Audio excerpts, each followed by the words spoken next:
I'll call the meeting to order. It's close enough to 7:05, and the first order of business on the agenda is approval of the agenda. Adds, subtracts. Peter, I know you had a few. Under resolutions, we've got a couple that we'd like to add. One regarding Canada Day,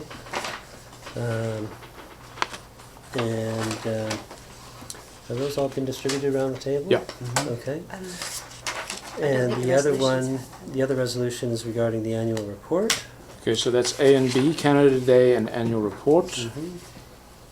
Okay. And then we have an additional on-table bylaw, amending bylaw regarding the parks regulation, and it ties into Canada Day, noise, a few different things. So This is on table. on table, So yes. 10C. Yes. What's it called? The triple bylaws bylaw. Yeah, that's the one. No, it's called the Lions Bay Parks Regulation Amendment Bylaw. 448. We'll just do 448 for now. What, first, second, and third? It's actually bylaw 527. Oh, sorry, 527. If For second and third, and then if we get you there, find that you need to amend it on June 20th, then you can always do so, and Rescind then it will go to the next Yeah. one. But you may find that it addresses a few things that. Okay, Anyways, well- we'll get to it when we get to it. we've not seen it, so can only speculate. Okay, what else you got? I think that's it. You have some. There are some materials which are on table, namely the temporary use permits for short-term rentals and the community amenity contributions policy. That was already noted in the agenda that it would be on table, and these documents you have seen before. There's no changes to them, but that's sort of end of meeting discussion and go forwards, I think. Where will that be, Peter? Oh, there I see it. it's Okay, on yeah, the yeah. 12, agenda. yeah, 12. 12A. 12A. And we're gonna pull 8-2. Oh, correct. Thank you, Mary. Yeah, I was going to get there. Okay. Pull 8A2. Yeah, we're not quite ready for it. Okay, we'll do that on the. We'll resolve all of these. So just if you have an objection, unpull it or re-add it. Did you want to agendarize going into closed here, or do we just make a motion at the time? We could just make a motion at the time. Fine. Okay. I would like to suggest. Sorry, on second thought, you might want to just note now at the beginning of the meeting that we anticipate going into closed at 10. After 10A. After 10A. Okay, so there'll be two closed sections, right? Yes. What would the grounds be on that one? That would be. Well, you just need to. All the grounds are stated here. We don't have to specifically pull out the grounds. They're all here. So. I want people to understand why we closed a particular. Okay, so we'll say it's with respect to 91F, 91F. Okay. G, and I. Which are those, Peter? That's F is law enforcement, G is potential litigation, and I is receipt of legal advice. Okay, that's specifically for between 10A and B, and then we have a second closed section. Peter, what are the grounds for those, just so that for the record people have that? All of They're them? as laid out in the agenda, everything that I didn't just specifically note. Okay, fine. Thanks. And then I'd like to suggest that we pull 7B IRRs, just in the interest of time. This is a full agenda. The only new items on there are Ron's and mine, and I'm fine with deferring discussion on it, and I just had a word with Ron. I believe, Ron, you're okay with that? Yeah, that's fine. Fine, so we pull 7B and table that for a later date. Anything else? Okay, so all in favor of adopting the agenda as amended? Thanks, and opposed? That carries. There being no public participation and no public delegations, we'll move to approval of the minutes of the meeting of May 16th. I had one question.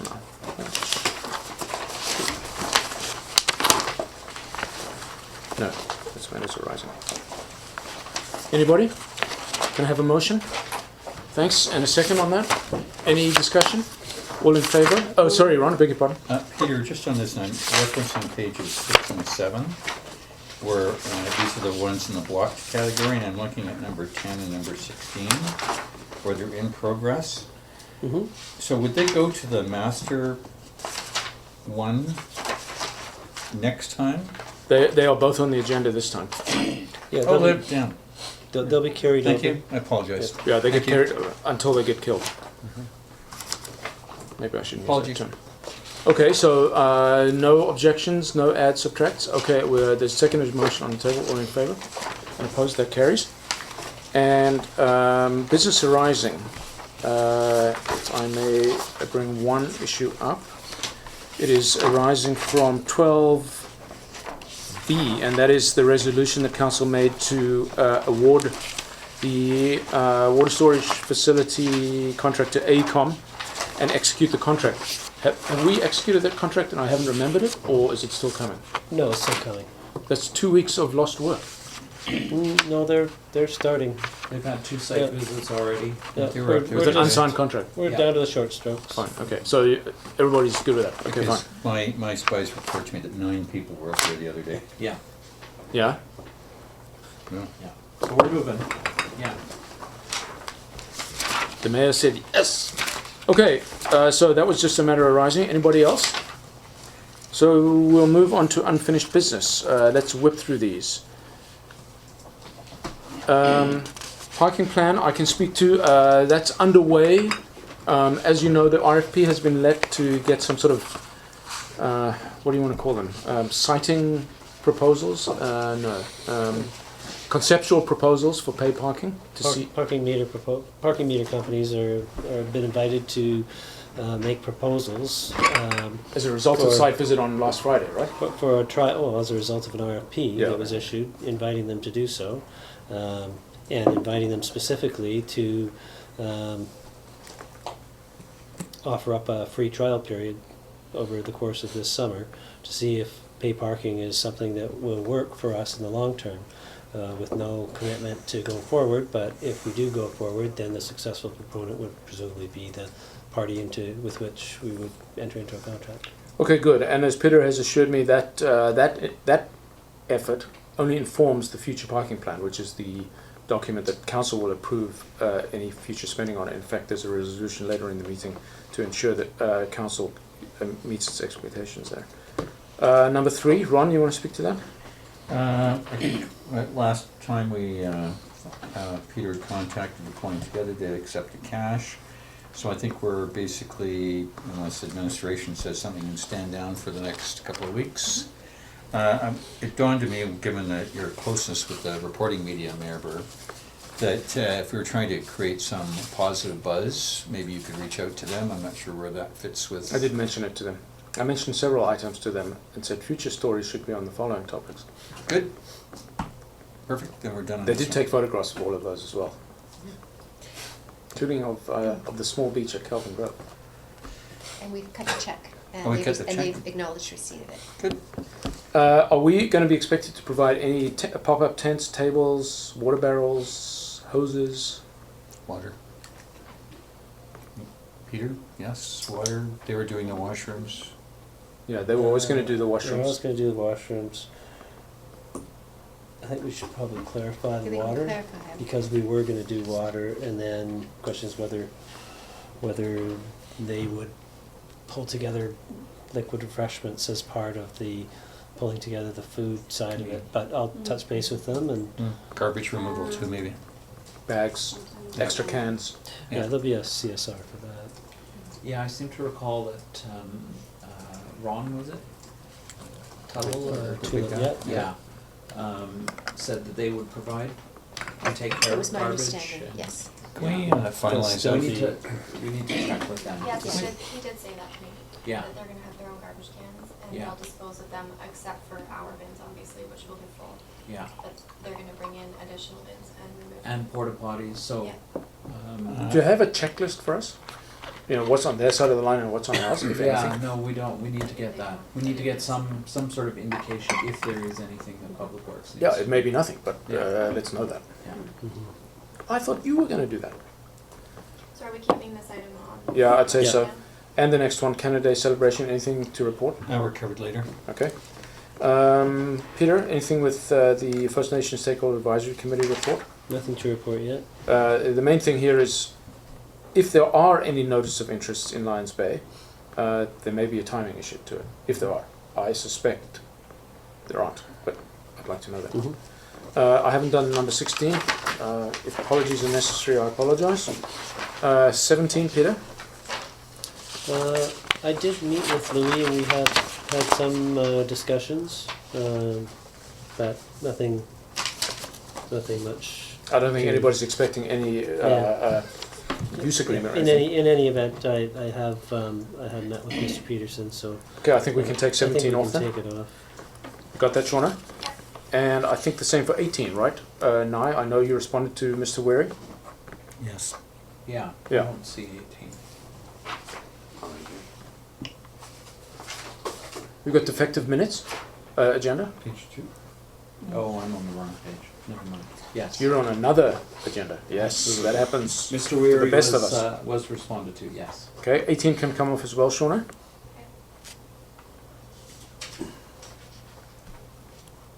Ingrid Ray wrote a letter suggesting a Citizen of the Year. Jim, you got that under...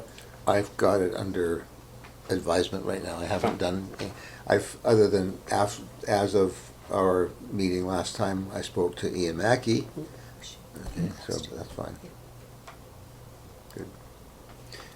But I was actually looking at that again today, so Okay, good. I believe we're discussing that under closed. Is that right? Yeah. that's fine. So we'll do that, and seeing as that has taken place, we'll take 19 off the list as well. And move on. We've expunged B, so we'll move on to C. Direction request to revisit. I hate revisiting tree applications, but we're going to do it. Number 64 on page 21. Lay it on us, Peter. Okay,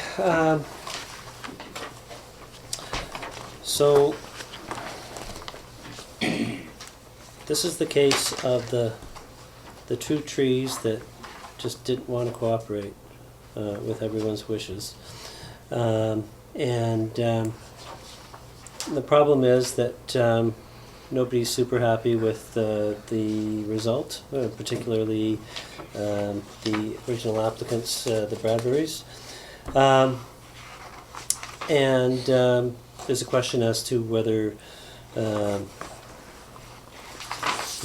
problem is that it's too late in the day for council to simply reconsider and amend the order that they made, or the resolution that they made at the time back in September.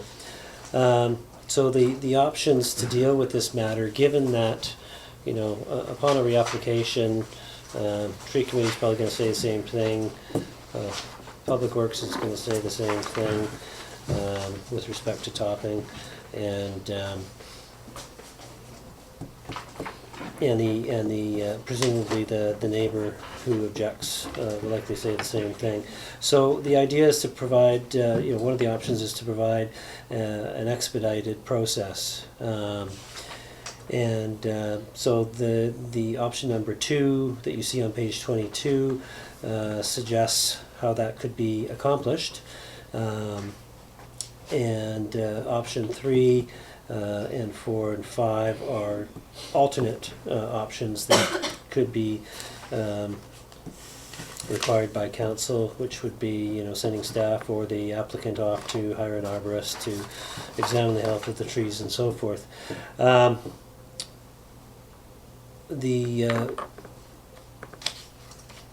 This is a direction request, so there's a recommendation per se.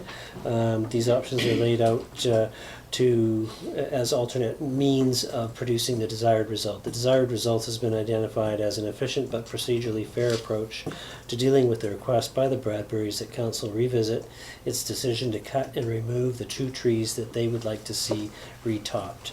It needs to be procedurally fair because the neighbor who objected needs to be given notice that if council coming is back to, again. if council is to revisit it. Yeah. That's if council is to revisit it. Although, do I So- understand correctly that neighbor is fine with him being taken down completely? Yes. You know, I think originally that was, well, specifically what the objections were, or what the specific comments of the neighbor were, was that there was no objection to removal of trees in front of either of the two applicants' premises, but that any trees in front of her premises, she did object to any topping or removal. I think removal was included in her objection, so Okay. I think that before simply removing, it would be prudent to revisit and provide her with notice that it's being revisited, and that's about as much as I can say. Okay, Ron, you no longer have any interest in this application. Your interest has been satisfied long ago, right? It's this, yes, my interest is, if I may remember, my interest is the same as Peter's. This is a bit of an old chestnut, and we'd like to put it to bed. And he, under his wise counsel, is making sure that I'm protected and that council is. I could go right to the nits on this one very quickly if my colleagues would turn to pages 34 and 35, which are the, as Peter says, those damn trees.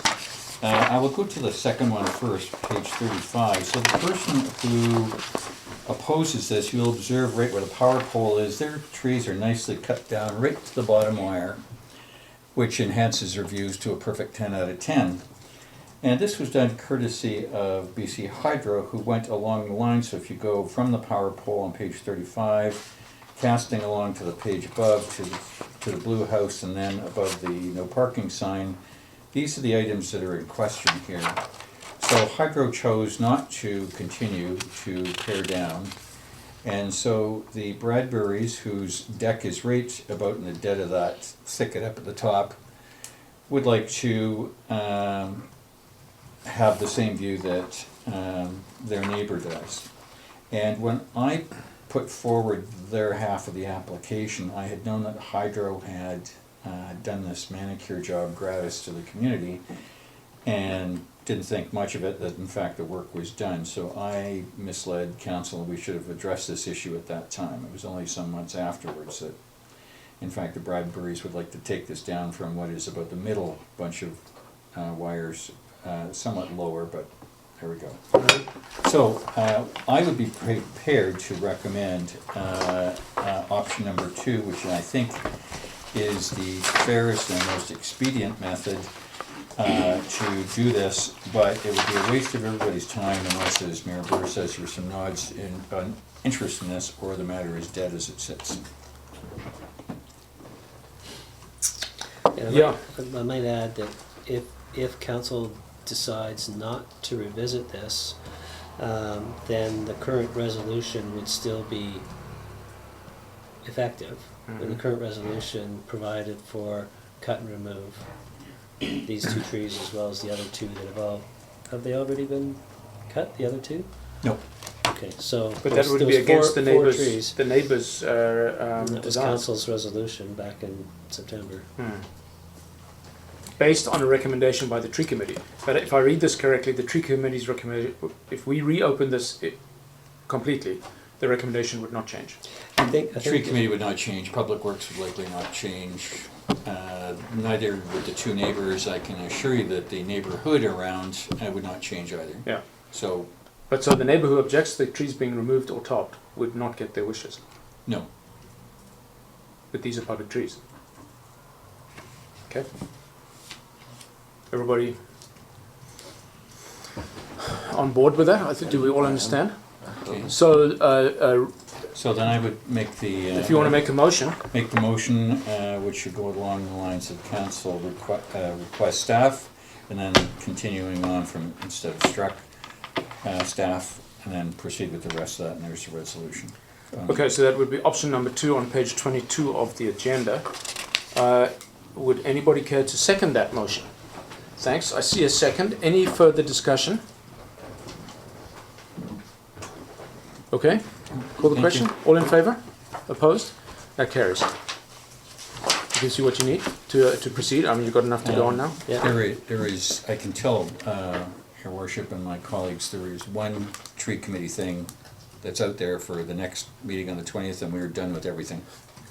Yeah, we clearly need, I mean, the process is good as far as it goes, but we do need council cannot be deciding tree by tree by tree. We need the tree committee's recommendation to stand and not keep coming back to us. But I understand these are Yeah. special cases. Well, we've had 2 in a row here that. Yeah, it's just that unusual. sure look like the same one. Yeah, fine. Okay. Okay. Where are we now? Reports. First being staff report from the CFO. Yes. Pam. The TransLink report. So in the 2017 budget, staff had put in $25,000 capital expenditure to replace the stairs on Lions Bay Avenue leading down to the underpass with an offsetting $25,000 grant. We applied for the grant, and although we were successful, we only got 50% funding of $12,500. Was that a surprise? Not a complete shock, no. We were being a little aggressive with the 25,000, but I think it was worth a try. Staff feel it's still a very valued project, and 50% is still, half of the project being funded. So it would be staff's recommendation to proceed with the project, accept the 12,500 grant, and just take the 12,500 from the budget, and it would essentially come from capital reserves or also surplus at the end of the year. Right now, I'm expecting to be on budget, but if there is a bit of a surplus at the end of the year. Well, if there's a deficit, the opposite argument would apply. Yes.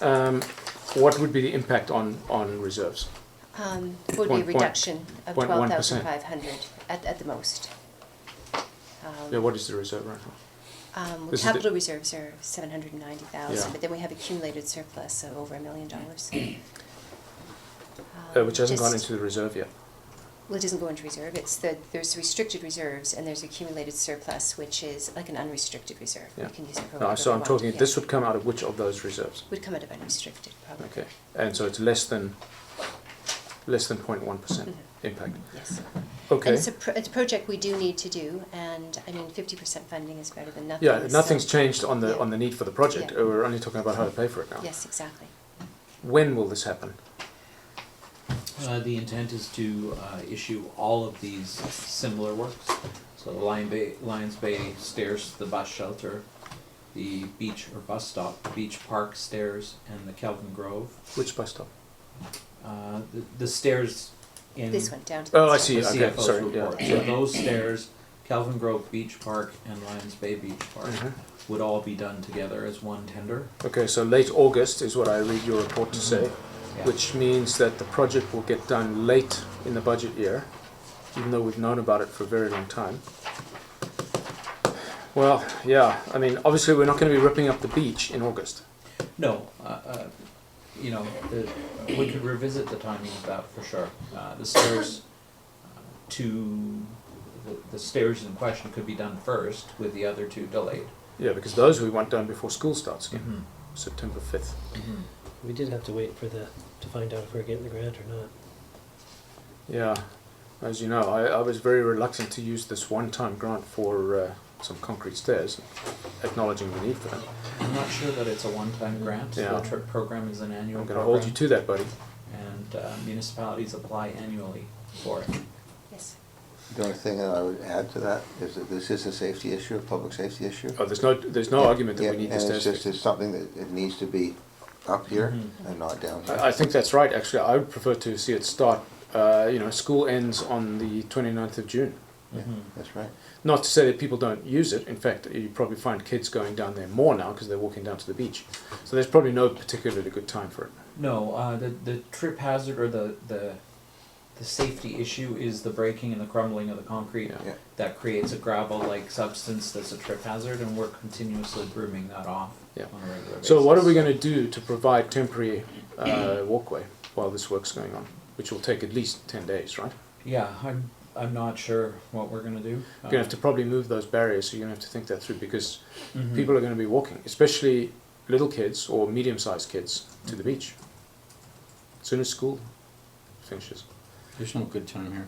No, there's no good time. Yeah. But we do need to make, in other words, where I'm going with this, is this budget actually going to be enough? We have to provide some sort of temporary handrail or rope or stanchions or non-slip Teflon or?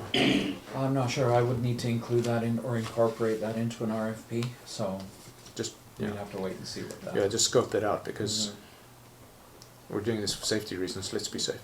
And on that note, I actually has it up to a total of 14,000. 50% I is see that. 12,500, in anticipation of it going a little over. We did get quotes beforehand, but if it comes in a bit over, it just precludes me having to come back to council for an additional $1,000. So Well, we now will- that I'm hearing, these additional safety aspects haven't really been scoped, should we not make that a little bit more? I would hesitate. The idea of putting all three of them together is to get an Savings. economy of scale for such a large project. 25 for this, 30-ish for the Lions Bay Beach Park, and then another 15 for Calvin Grove will make it a meaty project. That So 14 is enough for this? we did put some thought into it. I mean, Mhm. it's a bit of a guess, but I've bumped it up by 1,500. Yeah, The okay. only thing that could impact that is like, I said, is about what we talked about was what are you gonna do for provision of pedestrians while the work is being done? That might bump it up significantly, we don't know. Yeah, again, if we lump all three, it's a pretty substantial contract, and I'm sure we'll get some good savings on it to do it all together. Yeah, you want to try and find the sweet spot because school starts again on Tuesday, the 5th of September. I think maybe it's the 6th. I can't remember. And we really want the stairs ready by then, I would think, because it'd probably be raining. Okay, I'll leave it to you. Mhm. Okay, so there's a recommendation. I'll take a motion to the effect of that recommendation that we approve additional capital expenditures to replace the stairs at Lions Bay Avenue up to a total of $14,000, and that the required funding, probably say additional funding, be withdrawn from capital reserve. I'll make that motion. Can I have a second? Jim, you're looking like you're seconding. Thanks. Any further discussion? All good? All in favour? Opposed? That carries. Thanks, Pam. 8A2 has been pulled, so we'll move to 8A3.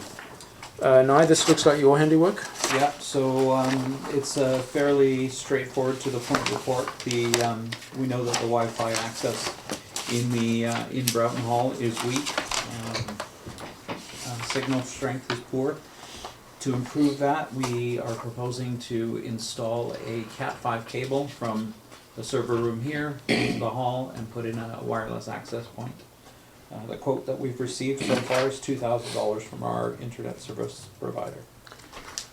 And I assume that, if I read this correctly, that that includes some sort of maintenance contract for X number of years. It's a 5-year cloud 5-year. maintenance, cloud management service, yes. Okay. The 50 megabits, that's megabits per second, I assume? Yes. Yeah, Yeah. okay. I will add that this originated as an IRR through the mayor, and it did include the CLAT. The initial costs for that are higher than what we're comfortable with, so it'll be part of the budget process. Because of the It hasn't- cabling. It hasn't been forgotten. It's been, Oh, this would be a good experiment anyway, to see what difference it makes to the general usability. Okay, can I have a motion then? I have a question. Yeah, sure, go ahead. Why Cat 5, why not Cat 6? the service provider believes Cat 5E will be sufficient. Cat 6 would be overkill. But minimum cost difference? I'm not sure what the Yeah, the cost wire is the difference same. But at 50 megabits a second, it's not, the Cat 5 is not going to constrain it any. Although, you would want to see Cat 6, quite frankly, because who knows what the future is. But the equipment will be different too, on both ends. I'm not sure. Yeah. Yeah, I wouldn't worry about it too much. But so I wondered the same. Yeah, I can ask. In fact, they're probably going to hard pressed to find 5E these days. Okay. They have to order it special. So we're leaving it as is or 6? No, I think we're not going to stipulate the technical. Okay, well, I don't care about that's- the tech. Yeah, it says Cat 5 or better. So. But the recommendation is just to direct staff to proceed with the installation of the wireless access point for Broughton Hall. That's good enough. So we have a motion on that one? No, not yet. No, not yet. So I can, thanks Fred. And second? Any further? How about gigabit Ethernet? How about fiber? It's No? your money. Okay, no further discussion? Excuse me, no, it's not. Call the question, all in favour? Opposed? Carries. Okay, so we're moving on to a request for decision on this method of sale for the road and adjacent to 51 Brunswick. Peter? So, I've laid out 4 potential options for the disposition of the land. The first is by way of sealed bids, which would require us to do a real strong advertising campaign to make sure everybody knew who might want to be interested and submit a bid. So it's essentially for sale by owner. Number 2 would be by way of public auction, like Ritchie's Brothers or something like that. And again, success would depend on advertising by us and the auctioneer. Third option is by way of real estate auction, which is, I've said here, similar to the second option, but not really. It's by way of real estate brokerage auction. And so the way they do these, it's popular elsewhere in the world, and it's actually starting to make inroads in North America. It's happening a fair bit in the States now. There's been a couple in BC. The first couple didn't go that well. The last couple apparently did, from the people that I've talked to, in terms of getting a good price. So what they do is they basically take in all the information and they advertise it like they would any listing. But they put it out there, obviously, to all their known clients, as well as advertising it to the world at large. One of the things that is still happening with these kinds of opportunities, and I'm thinking particularly for ourselves in this kind of an opportunity, we could attract a lot of media attention, free advertising essentially, and really make this quite a well-known opportunity for people. And from that perspective, I think it does have some validity, and I'd be curious to see what that might look like. The other aspect of how this works is that so they basically, they make the opportunity known. They set a date on which they will have the auction. Bidders can prepare themselves, do their due diligence ahead of time, so that they're coming in with no conditions on their offers. If a bidder feels that this is something I really want, I'm going to put in a really strong offer, and they can do that ahead of time, even though, let's say, it's the date isn't till 2 weeks ahead. They can put that offer in, and the seller can look at that and go, "Ooh, wow, that's really good." And there's a clause that you can accelerate the bid process. So basically, it would jump up to within 48 or 72 hours, whatever it is, and it basically turns up the heat on all the other bidders. It's a tactic that's good for the purchaser who wants to try and get it, but it can be good for the seller too, because if you have other potential bidders who are interested, they know that, hey, this is turning into a strong competitive bid, and do I want it? If I do, then I better come in with a good bid. And so the auction still takes place. It just takes place sooner than they expected, and they need to get their act together quickly. But it's open. They're not sealed at all. So if bidder A puts their bid forward, bidder B and C and D, they all know what it is. So it's an open. It's not a open sealed auction. bid, yeah. It's an open auction process. So it's quite interesting. The commission structure is similar to standard listing agreements. There's no discount there. Is that and negotiable though? I asked, and for the party that I did speak to, the answer was a firm no. They don't do that. And the fourth option is the standard listing with a licensed realtor. So my recommendation here is that we put this out to put an RFP out to licensed realtors to put forward proposals, and that we invite proposals for standard listing agreements, and as well, if anyone's interested, put forward an auction process, and we can see what that looks like, and it'll come back to council, and you can take your pick. Okay, I'll ask for a motion in a second. Any discussion on this? Yeah, Ron? I think it's a good motion. I mean, two ones that appeal to me are, number 4 is the conventional way, live bidding process, market driven, no to minimal staff time, commission can be negotiated, a whole bunch of stuff. Pretty much the same thing for number 3, but I like, if Peter thinks there's a cachet to this, we might get some more uptick, I'm fine with that. I think at the end of the day, correct me if I'm wrong, Peter, if we go to your recommendation, we don't need an appraisal, or we do? We already have one. We already have one, okay. And so that's gonna, the recommendation. Why did you ask that though, Ron? In terms of setting a reserve price, which we Yeah, can do if we yeah. go to an auction, that would help us or yes. guide us in terms of that. Perfect, so we've got the number. Yeah. And then, so I think, no, I'm fine with that. In fact, as I would put forward the motion when we're ready. Thanks. Okay, so we'll take that as a motion, and just to avoid any confusion, the option 1 that's under the preferred options is the one labeled options, not number 1 of the opportunities. It's actually the recommendation at the beginning of the report. It's the recommendation at the beginning. Yeah. So we'll take that motion as read. Can I have a second on that one? Anybody wish to second that? Yeah, I see a second from Jim. Thanks. Any further discussion?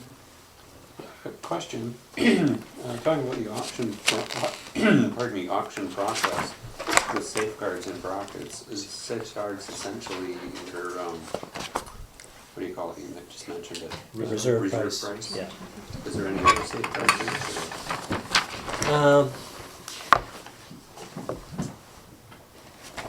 I don't think I was thinking of anything else. Well, yeah, I mean, that's a good question, but although I think in a standard auction, the only thing that you worry about is the reserve. Or you can have a no reserve, which people like, obviously. Yeah, I mean, I like the auction because it gets us market price, by definition. And it expedites the whole Yeah. process. Yeah, and I it think can that- potentially move along as well. Yeah. My understanding from talking to some people is that the appraisal we got on this is quite low. The market price is potentially higher. But of course, that's real estate speak, so you don't really know. But that's why I particularly like things like eBay and Amazon. You get street price, market price, no higher, no lower. So there's a second motion on the table. Any further discussion? No. not No? for me. Anybody good? Okay, call the question. All in favour? Opposed? That carries. Thanks, Peter. Good stuff. That sounds promising. What sort of timing are we talking about? Get that out as quickly as I can. Yeah, that's great. Okay, I see this coming as a report, which is fine. I was wondering, I looked under resolutions for a long time to try and find it, but I didn't. So on page 57, this is my recommendation. I've alluded to already in the review of the punch list. No, sorry, that's not the right term. What do we call this thing? Unfinished business list. And it's essentially just to make sure that no money is spent off the $25,000 budget that council's allocated for parking until we know what it is for. I believe the RFP won't, the pay parking RFP won't spend any money until we approve anything, right? Right. So I mean it's pretty cut and dried. I'm not going to reiterate all the points of the recommendation, but I would ask if council would consider a resolution to direct the administration to obtain council approval for any and all parking related spending until it approves a plan for parking measures in Lions Bay. Peter. I'd like to ask the Public Works Manager whether this would affect any line painting that would have otherwise been in the work plan, or I can't remember what you had said about that. Well, the initial plan was to paint the parking lines around this facility. Mm-hmm. I don't know. Would that be part of a parking plan anyway, or was that just in the normal maintenance budget? No, we weren't able to do it last year because given the amount of parking or the amount of painting we had to do, so we did not paint the parking lines. Yeah, okay, well, so I mean, for example, I particularly want to see what that plan is before we approve it, because what's delegated for firefighters, what's delegated for ambulance service, what's delegated for visitors. Is this mothers, handicapped, poor animals, and Yes, for the yeah, but is sorry, it for the umpteenth is it going to be 3 parking lots wide, or is it going to be 1 parking lot wide in the future? Because right now there's space that's not used, unless You've that's a seen walkway. Jim's truck, it's used. walkway to the. It's not apparent that it's a walkway. to So the- sometimes I see people parked there, and so We have plenty of lines that need painting, so for us not to paint that is not a big deal. We can no. What I think council wants to see is that it's not done half-baked, like it was before, long before anybody's here's time, so there's no skin off anybody's nose. Or do we want to just leave it to Public Works tender We could leave mercies? this to public, this is a pretty up thing for Yeah. small dough. Okay, so I'll be more than happy to amend my resolution to say, except for line painting. Sorry. The line painting that I'm talking about is part of the It's your operations budget. budget. Budget. It's not gonna Operations come out of this budget. 25,000. Right, exactly, so, Yeah, so so it's- it's, It's not part of this, yeah. It's not even germane, if that's Very what I'm not looking for. Okay. I You just got a wanted to motion, clarify. thanks, Yeah. and a second on that one, thanks. Any further discussion? So all in favour? Opposed? That carries. Thank you, and I'm just going to pull this agenda out of here so I don't have to keep going back and forth.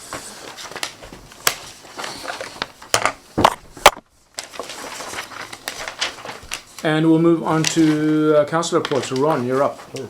Sorry, hang on a sec. I CAOs. think I missed noting this at the beginning. Did you, there was some discussion My between you fault, and I my as to whether or not, I'll ask council's forbearance on just adding a little bit under the mayor's piece, and that is on the meeting that we had with the more publicly acceptable name is the SUMs, the small underfunded metro municipalities. Here, around this very table, with the municipalities of Bowen, Anmore, Belcarra and us, and mayors and CAOs. Very, very fruitful discussion. They're all in the process of redoing their zoning. We compared notes. We're almost done. In fact, we're going to be done if we adopt today. But there were lots of sort of things that we talked about how you would do things. We talked about our representations to the new government and how we're going to deal with. We can only speculate who the new ministers will be for CSCD and highways and whatever. But what we will do is we're going to send a letter, carefully constituted, to re-ask our three main asks, which are, Peter, the clearance to apply for the rural and northern grant on the basis that even though we're metropolitan, we're actually like a rural community and we can use that. To allow our residents the additional $200 uplift on the homeowner grant in respect of carbon tax rebate. And a third one? Crown grants. Crown grants out of Crown land, and also, and that was actually because we said, we're not going to ask for the land, we're just going to ask for a long-term lease, and they like that idea because that can be converted. It's half a step towards the final thing, and as long as we get the lease, what do we care who owns the land? What else? There's something about hydrolands. I can't recall. I've got a note here regarding hydrolands. Do you remember what that was about? No. The CEO of Anmore was taking the notes, and in fact she's going to be the one who writes the letter for. Anyway, so I guess going up slightly, very, very, very worthwhile to the extent that I think everybody around the table said we've got to do this more often, because just the ability to compare brain power.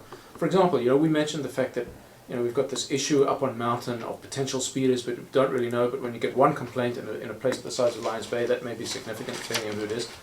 So Bowen pipes up and says, "Well, we've got a spare radar meter. Would you like to borrow it?"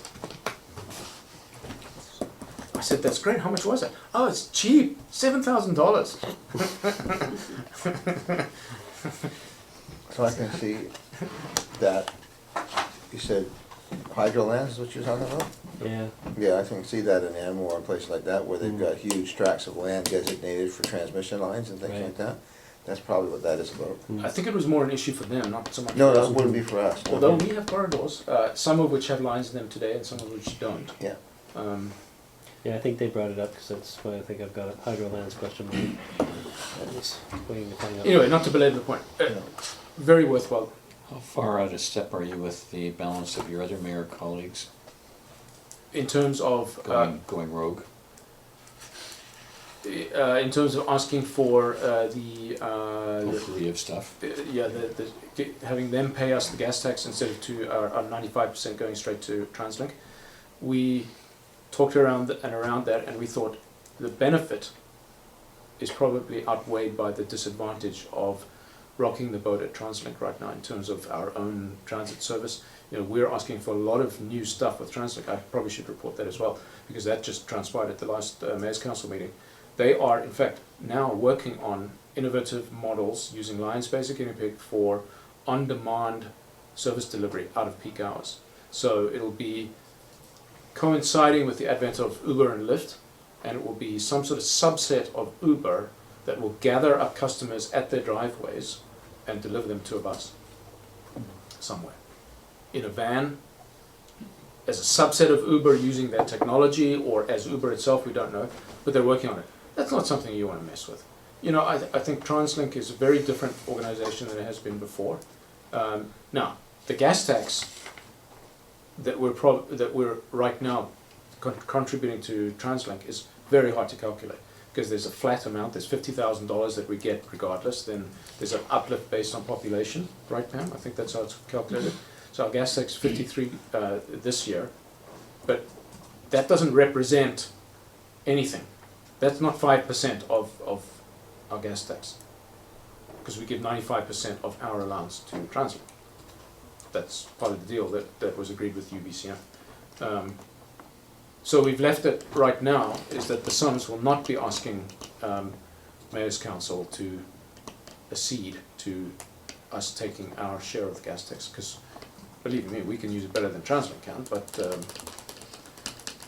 is that fair? Yeah, I think there was also some sort of realistic thinking that it would probably not really go well. Yeah. It would be a very difficult ask. We'd be isolated, you know, going against the Surreys and the Vancouvers and everybody else. And so it'd be very difficult. We're isolated now, I can assure you. I know we're isolated now, but Although we had I'll just mention, to interject there, I don't actually know how it slipped through. Maybe I think Vancouver wasn't there at the time, but the procedures bylaw of the Mayor's Council has changed to no weighted votes anymore. Everybody's got one vote. So we're just as powerful as Surrey. see how long that lasts. Yeah, exactly. See how long that lasts. Yeah. Yeah. So Okay, that's So probably that's a done deal now? It's not talk, it's done? no, that's done. Yeah, that was resolved 2-3 meetings ago. To the extent I understand it, to the extent that anybody cares what Lions Bay thinks within. Well, no, but it's the feel of it, I mean. Yeah.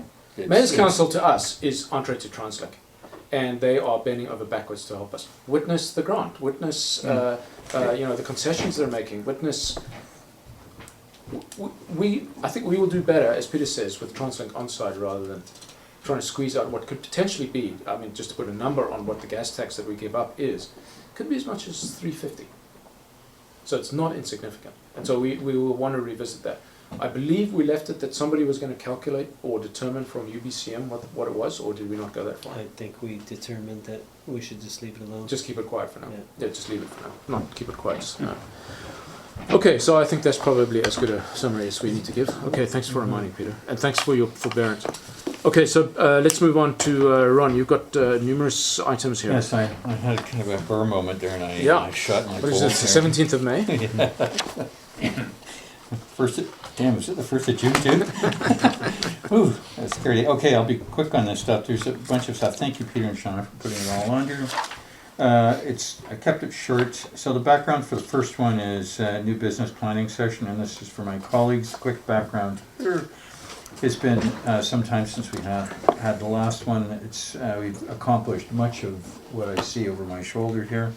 With the year left and pending a new counselor, and slightly ahead of budget time, I think now might be a good time where we can get maximum flexibility for ourselves and for the facilitator, who we quite liked, to do this. And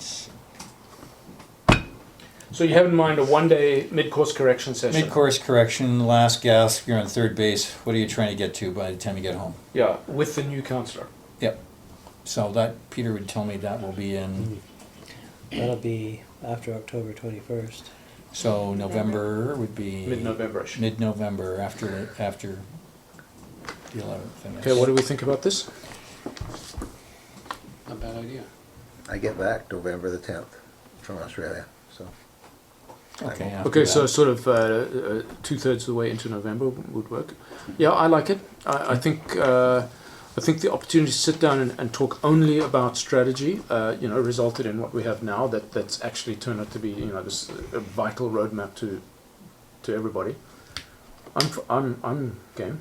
Good. So we need a resolution on that. Sure, and I'll seek available dates from Yeah. the facilitator. So you want to make a motion, Ron? So what was your date, Jim, after 10th? I'm back on the 10th, so So after that. we'll We'll anytime just say after late that's fine. November. Okay, request is for staff to facilitate a post-mid-November facilitation session to come forward with dates.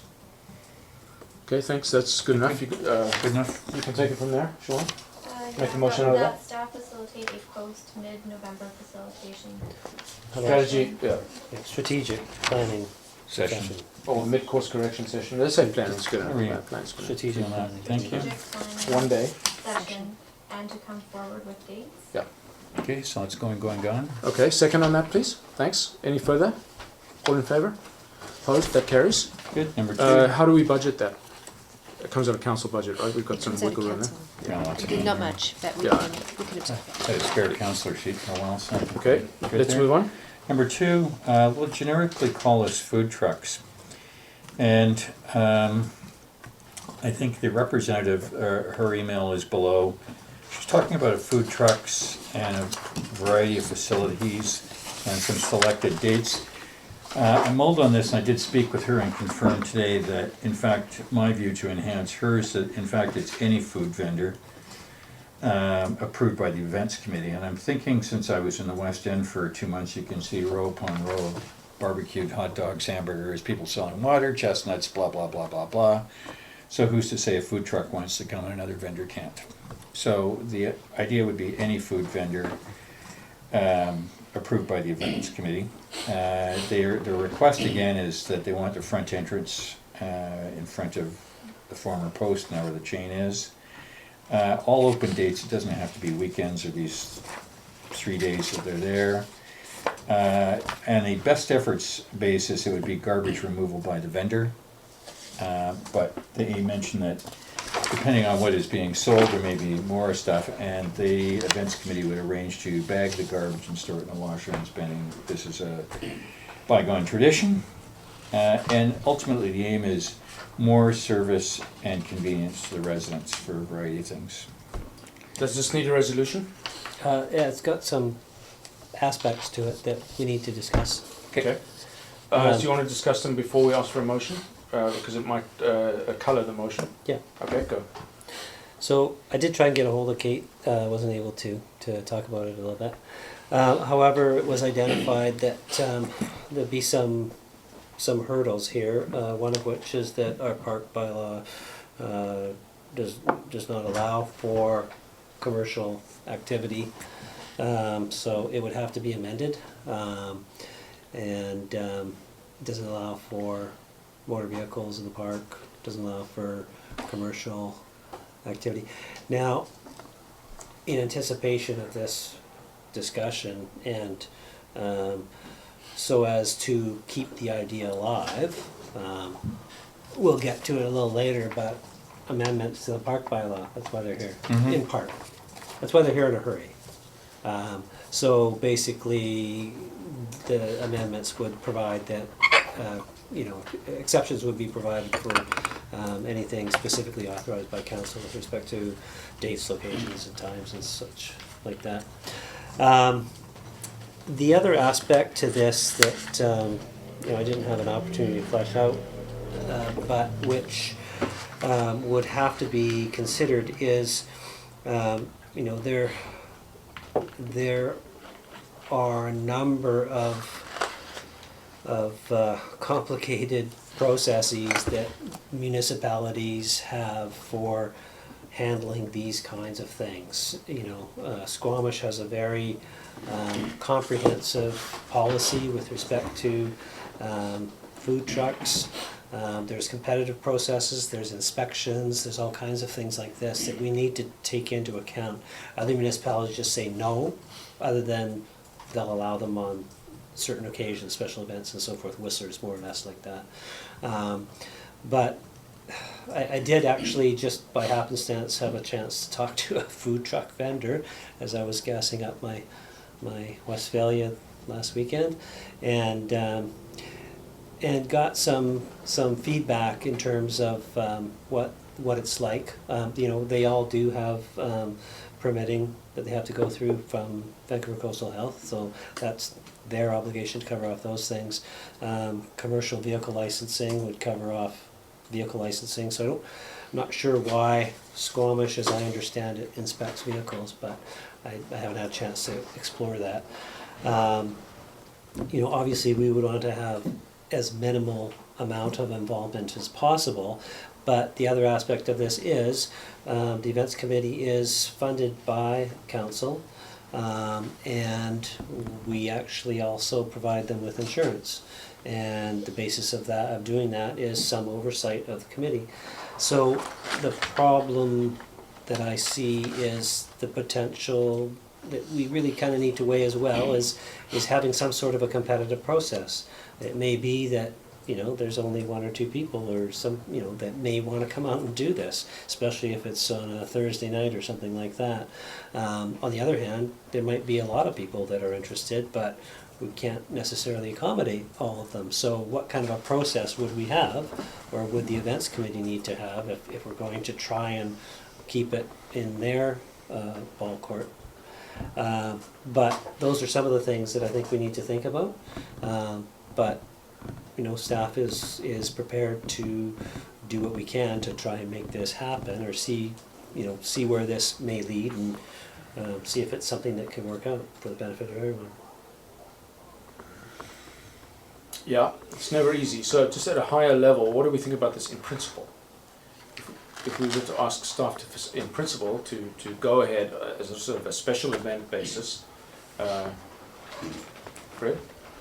Well, I was looking over the proposal here, and I also had a look at their proposed agenda for Canada Day, and I think we've got a real creative bunch on the events committee right now, and I would want to encourage them to keep thinking in these bigger picture ideas. We tend to stay in a rut in our tiny little town here. Now we've got people who are thinking outside the box, and I would like to fuel them up and get them going on this. I could see this could turn into being quite a summer event for the community, and I think it would be one of those real good feel-good things. So, your concerns notwithstanding, I would say I would encourage it. Okay, very good. Thanks, Jim. I'm inclined to agree with Fred. I think that we don't have enough data to be critical of this process. And I would listen to, I look at what Squamish is saying, what they're doing, and I'm thinking they've obviously had a problem somewhere along the line. We're small, and we need to get a taste of it, see what, and then form our opinion down the road from that. Yeah, Squamish has a farmers market every second Saturday, right? Or is it every Saturday? Saturday. Every Saturday now. And there's at least half a dozen food trucks. So yeah, maybe because it's so many. Yeah, I mean, I couldn't agree more. I think this is a community building thing par excellence. We have to do it. My only caveat is that I wouldn't want to see more than one food truck at a time. I'm very cognizant of your need to be competitive.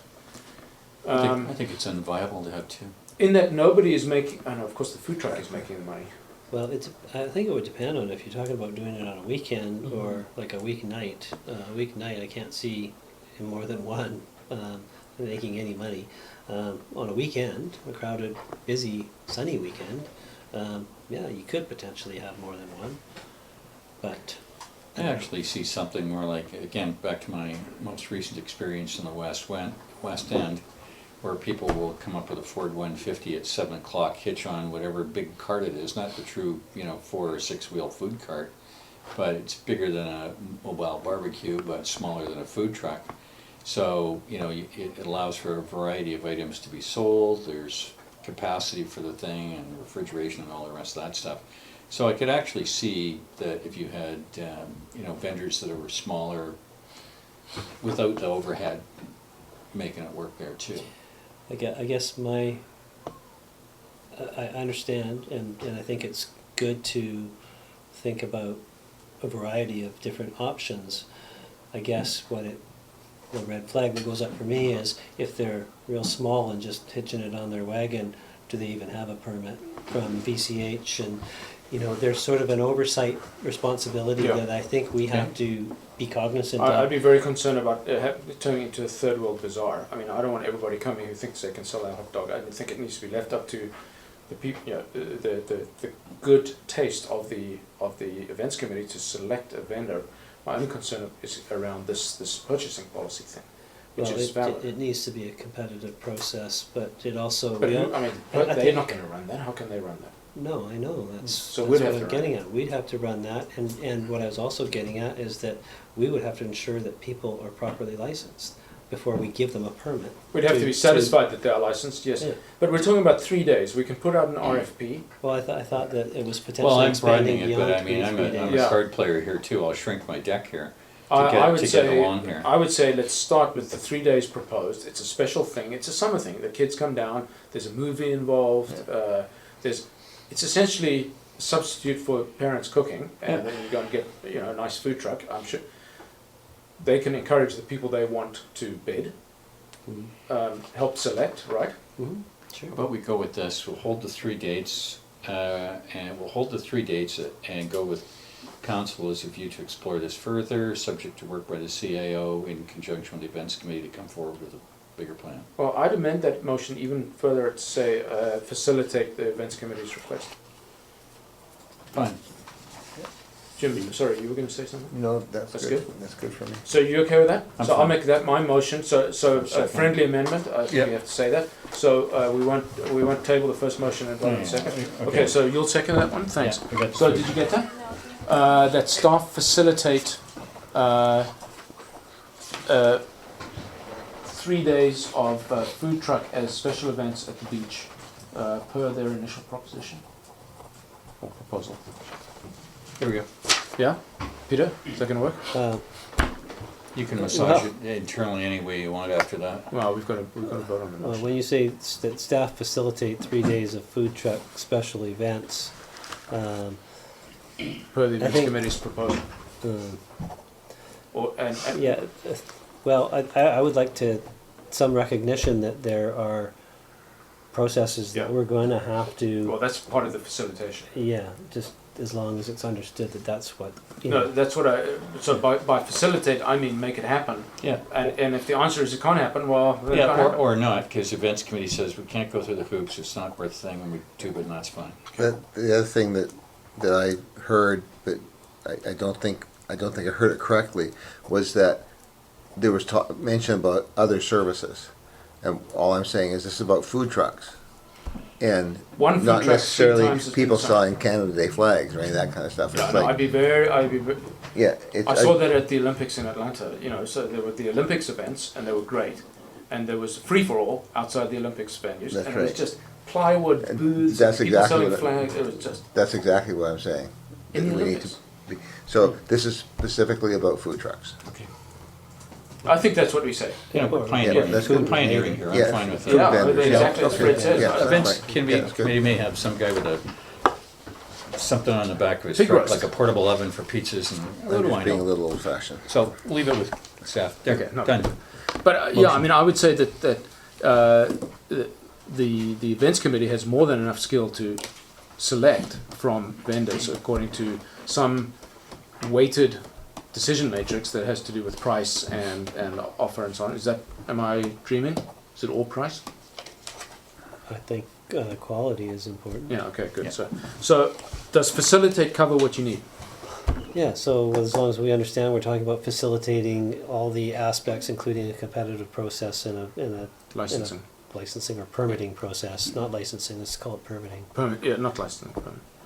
Yeah. Okay. I think that's motion's been seconded, so I'll call the question. All in favour? Opposed? That carries. Thank you, Peter. Did the air conditioning break? It's just the food trucks, it's just got you going here. Maybe, Can we open the door? Can we open the door? Yeah. It's hotter outside than it is in. All right, Maybe not now. Maybe not. No. next Okay. one. Let's move on. Next one up. I think from the residents thing, the piece here is that the residents want to volunteer Thanks, and do Peter. thing. And again, it comes back to improving something at the beach. So I looked at this and I thought, well, I think they're good ideas, but they're ahead of the curve here. And so I think their comment plus the reverse of page 64, which is the one that's revitalizing the Horseshoe Bay Park. I know that we had the discussion during the budget period. It's just that for me, we're trying to push this aggressively, let's be candid.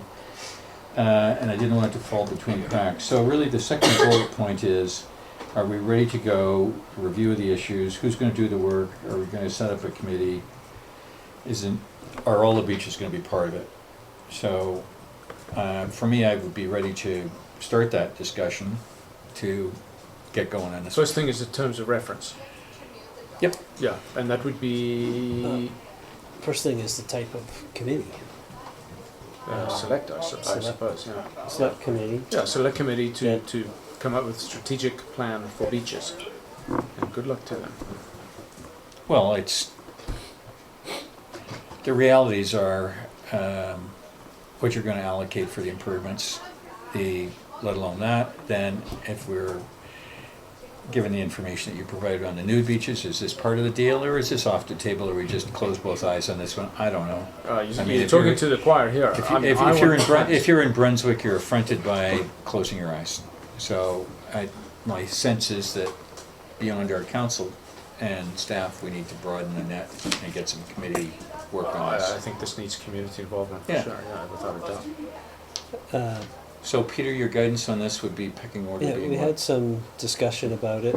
Nye, do you want to throw in your thoughts Well, on I it? like the West Van model. I'm familiar with it. Having an advisory committee. I was on the advisory committee for the Irwin Park School playground upgrades, so Sorry to interrupt, was that a standing committee or a select committee? Permanent or temporary? temporary. Okay, Yeah. select, yeah. And what was its term? How long did it take? It was a 6-month, get the project And the, scope, pre- size. the deliverable was a report? A deliverable was a recommendation to council on the type of playground, the age group that it would satisfy, and the cost, preferred equipment type. That process is just a process of measurement to the community, looking for people interested to provide expertise or input, to talk to the community, see what This would be the different, community correct. actually desires, and that's the proper way to do it. Absolutely. No, Yeah. we would be Because guessing. for us to drive it as council without input, Oh, no. Mhm. yeah, Oh, there's a whole not there's a right. whole laundry list of things I would like that committee to consider. Volunteer lifeguards, showers at sand level. Don't get me started. But again, this is a measurement. This process would be a measurement tool to go further once we've started it. Okay, well, I think so. What we want to do is I'm seeing a sufficient nods to say that we're good with the select committee, but the terms of reference are the issue. Should that be done by you, Peter? Sure, I'd be happy to bring back a draft terms of reference. And what I would anticipate is that we'd have one or more counselors, some volunteers, and at least one staff. And I think, I guess one aspect of the volunteer part of it is, my only concern is that we may get so many people wanting to be a part of this that it could be unwieldy. It would have to be So- selective, and we would select just like we've done I think we should do before. like we did with the parking Yeah. committee, and if staff could also do my ask would be if they, ultimately, I see this going either from a staff announcement on the village update or through Carl's on the mayor's desk, Well, it'd be double. or double up, however it is. But I think people would need And to it's send kind a of- letter but it's- why they want to But be. it on says the committee. here, call for volunteers. Yeah. The So we need the public- call for volunteers, but they need to say why, because otherwise, what we did find with the parking plan committee was, unfortunately, people had very vested interest in a very small radius from where they lived, and they weren't really interested in an overall strategic plan for the village in the long term. Well, we're all older, wiser now, and we see things Exactly. differently, and So I there'd be a think- qualification And this is it's about listening to the community too, and we can use other data through feedback and stuff like that. So I think for me, if I can jump right to the resolution part, it would be staff to do the terms of reference, do the application template, and recommendation for next meeting on the date for public releases, with a closing date for applications. Okay, thanks. And my recommendation would be that since his worship is a standing member of all committees, he would be the second counselor. I would offer to be first, unless my colleagues are fighting me for this one. And I would think certainly I would go the Public Works Manager for sure. And the next would either be, and I don't have a lot of experience with unwieldy committees. I'm debating whether to go 3 or 4. I think more than that is. Okay, well, let's come up with hurting. some recommendations on that then, Peter. I mean, you want it to be representative, not autocratic. I'm not suggesting we go as far as another survey, although that was very useful. But that should be a committee thing. The committee itself would determine what means ought to be employed to No, I'm canvass the only, how wider big is this community. committee? That's Well, where. how big is the committee, you know, yeah, I mean, put Doesn't some that- thought into that in terms of the terms of reference, but, Well, yeah, you don't want it too small and or not too big. diverse enough to. Yeah. No, I would only be not an ad hoc member. What's the word I'm looking for? Ipso facto? No. An attending but muzzled one. No, I was saying it wouldn't be muzzled. Why would I attend? Well, to provide What's the word I'm looking guidance. for? ex officio. Ex officio. Thank you. There we go, that was what I was Active looking for. participant. Mind you, if you're ex officio, Right. you're a non-voting member. I don't Non-voting. need to vote because all our committees are consensus driven. It does tend to get you a camel. Okay. But So, here's the layout plan. got it. it. I'll Shauna? second that. Did you get all that, Shauna, or you will once you re-listen to the tape? Yeah. Probably gonna miss that. Okay, thanks. Yeah, Peter wrote it all down. Thanks. Good. Thank you. Seconded. All in favour? Opposed? That carries. All right, I'm on it. Thanks, Ron. Damn good streak here. Yeah. Okay, next one, and this is something that you mentioned earlier, Carl, which I think this is, certainly this council has been very focused on the delivering of the budget, and we do what we do. So I think, I saw the Mayor Burr's email to management on these issues, of which most of them have already been talked about. But I think the piece here is that my ask would be that because the calendar does not work in our favor and we're allowing for 45 days after the quarter end and different kind of things, I would see that my ask would be for more information on capital projects or larger operational stuff, such as prior to the mayor bringing up the parking thing, but also our 60 grand that was allowed for consulting fees, where we stood on the budget for that. My ultimate fear here is if we're taxing our residents for work to be done and we're not doing it, and I believe with my colleagues, we had this discussion last time when I proposed a no tax increase, and I'm not standing on that soapbox, but why are we taxing people if we're not spending it? So my hope would be that we could get some watered down, but if the CFO's thumbprint is on it somewhere on the page, I'm happy with the numbers. And my hope would be that the mayor won't be at the second July meeting, that if we could get it for the first, that would be the most desirable. And staff does an outstanding job of where we are in all of the projects in a very verbatim report. I would accept even a more cut down version of that. The numbers are more important to me. So essentially focusing on capital and the status of the supplementals for the first meeting in Yeah. July? Year to date? Progress? Yeah, quite frankly, I'd be happy with more, just sort of a qualitative understanding, as much as sort of to the nearest Sure. penny. Well, I'm the same, and the issue here is that we're going to go into a late quarter in September, and then we're going to be at November for the other one. So, I mean, the year's already shot. And then the weather starts, and I mean, I know you know this, and I know that any delays that have occurred are Well, there's lots of good no reasons. excuses required. Yeah. But on the other hand, the point that we're making, Absolutely heard loud and clear. yeah, I know it's almost a quandary. I don't really actually know how to address it, given the realities. This is what we're trying to do by moving the budget process up earlier, and I will have some propositions on that later in the year, so that staff have their marching orders, official sign, seal, and delivered that much earlier to get going on. Although in this case, the budget was pre-approved, is that a word I can use? No, it wasn't actually approved, but it was known.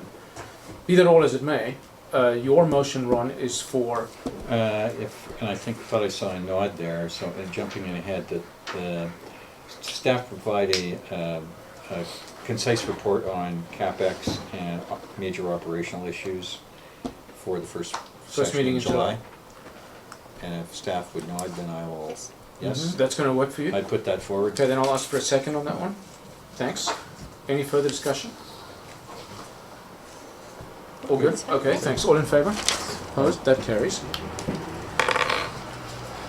Okay, last one. Is it the last one? Or is it two more to go? Sorry. Last one, I think.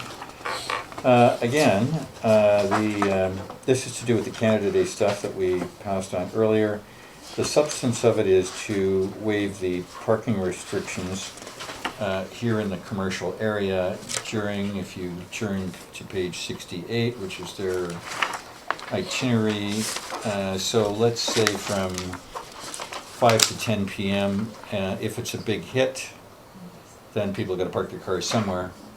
So if we could amend the parking bylaws for that time on that day. Well, I mean, as you know, the draft strategic plan has a type called event, where exactly that happens. How we communicate it to people other than signage, we don't know. But when they say the commercial complex, they don't mean the store. Yes.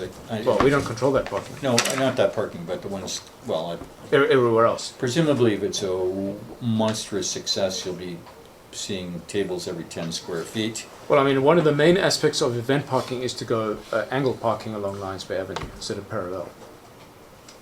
But that needs to be told that you can do that Yes. with signage.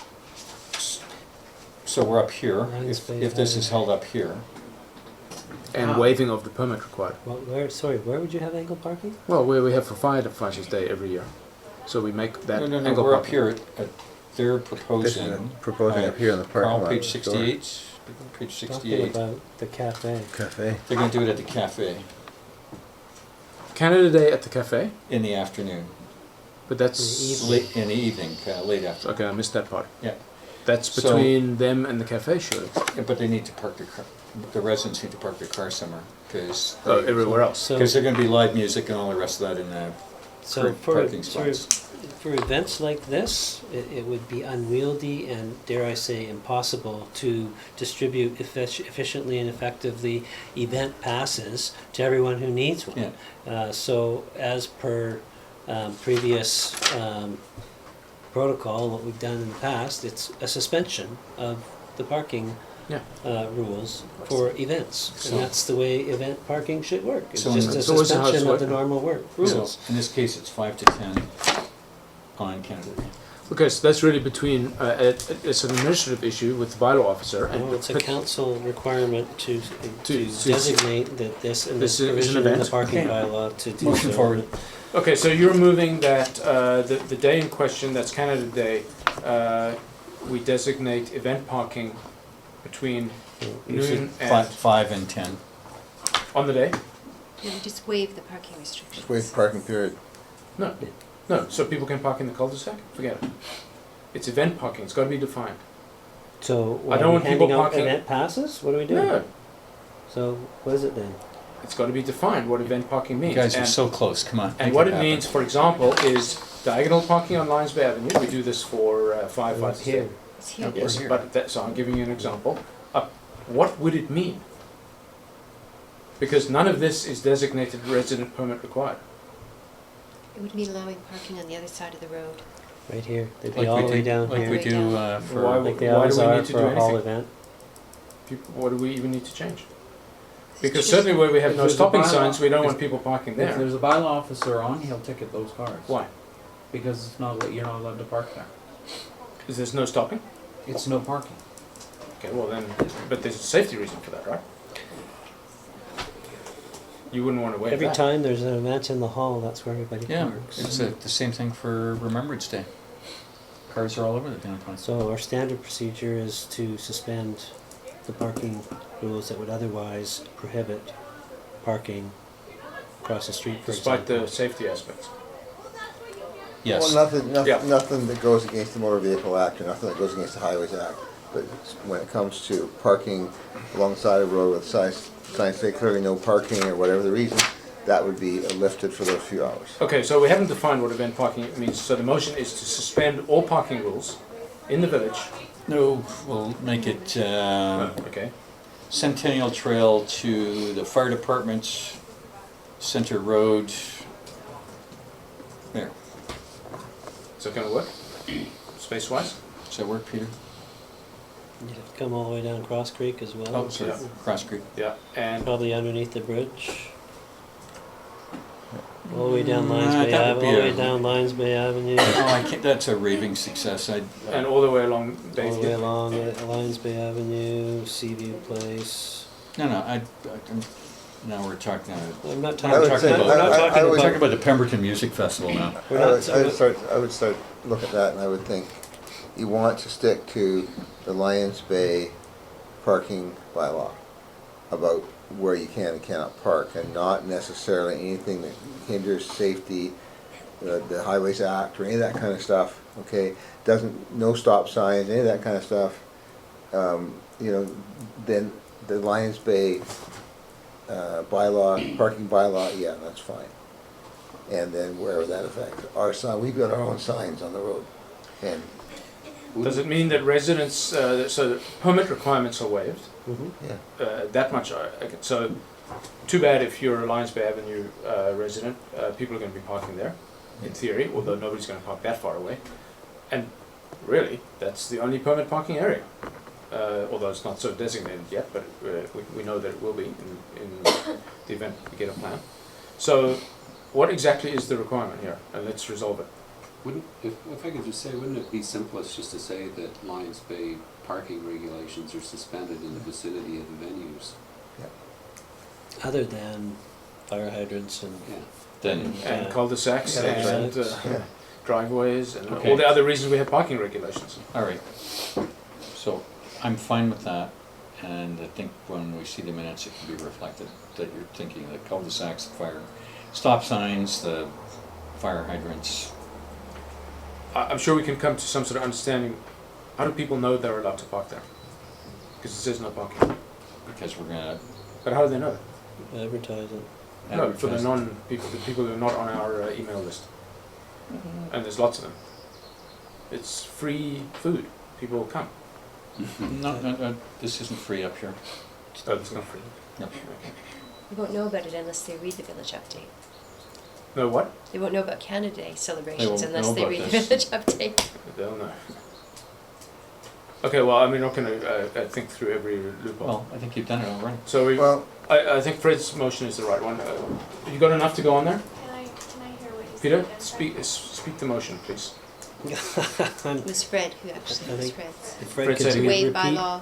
Well, I was suggesting that Lions Bay parking regulations be suspended on those dates in the vicinity of the venues. Good.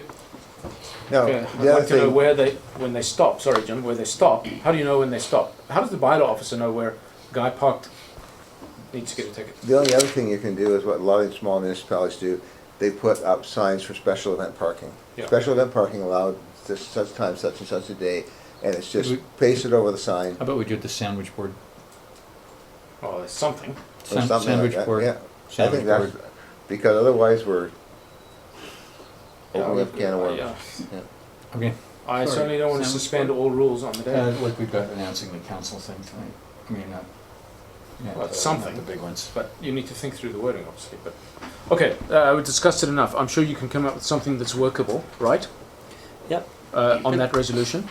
Yep. Let's have a second on that one then. Yeah, it's Fred's motion. So anybody else? Thanks. Fine, done. Any further discussion? All in favour? Opposed?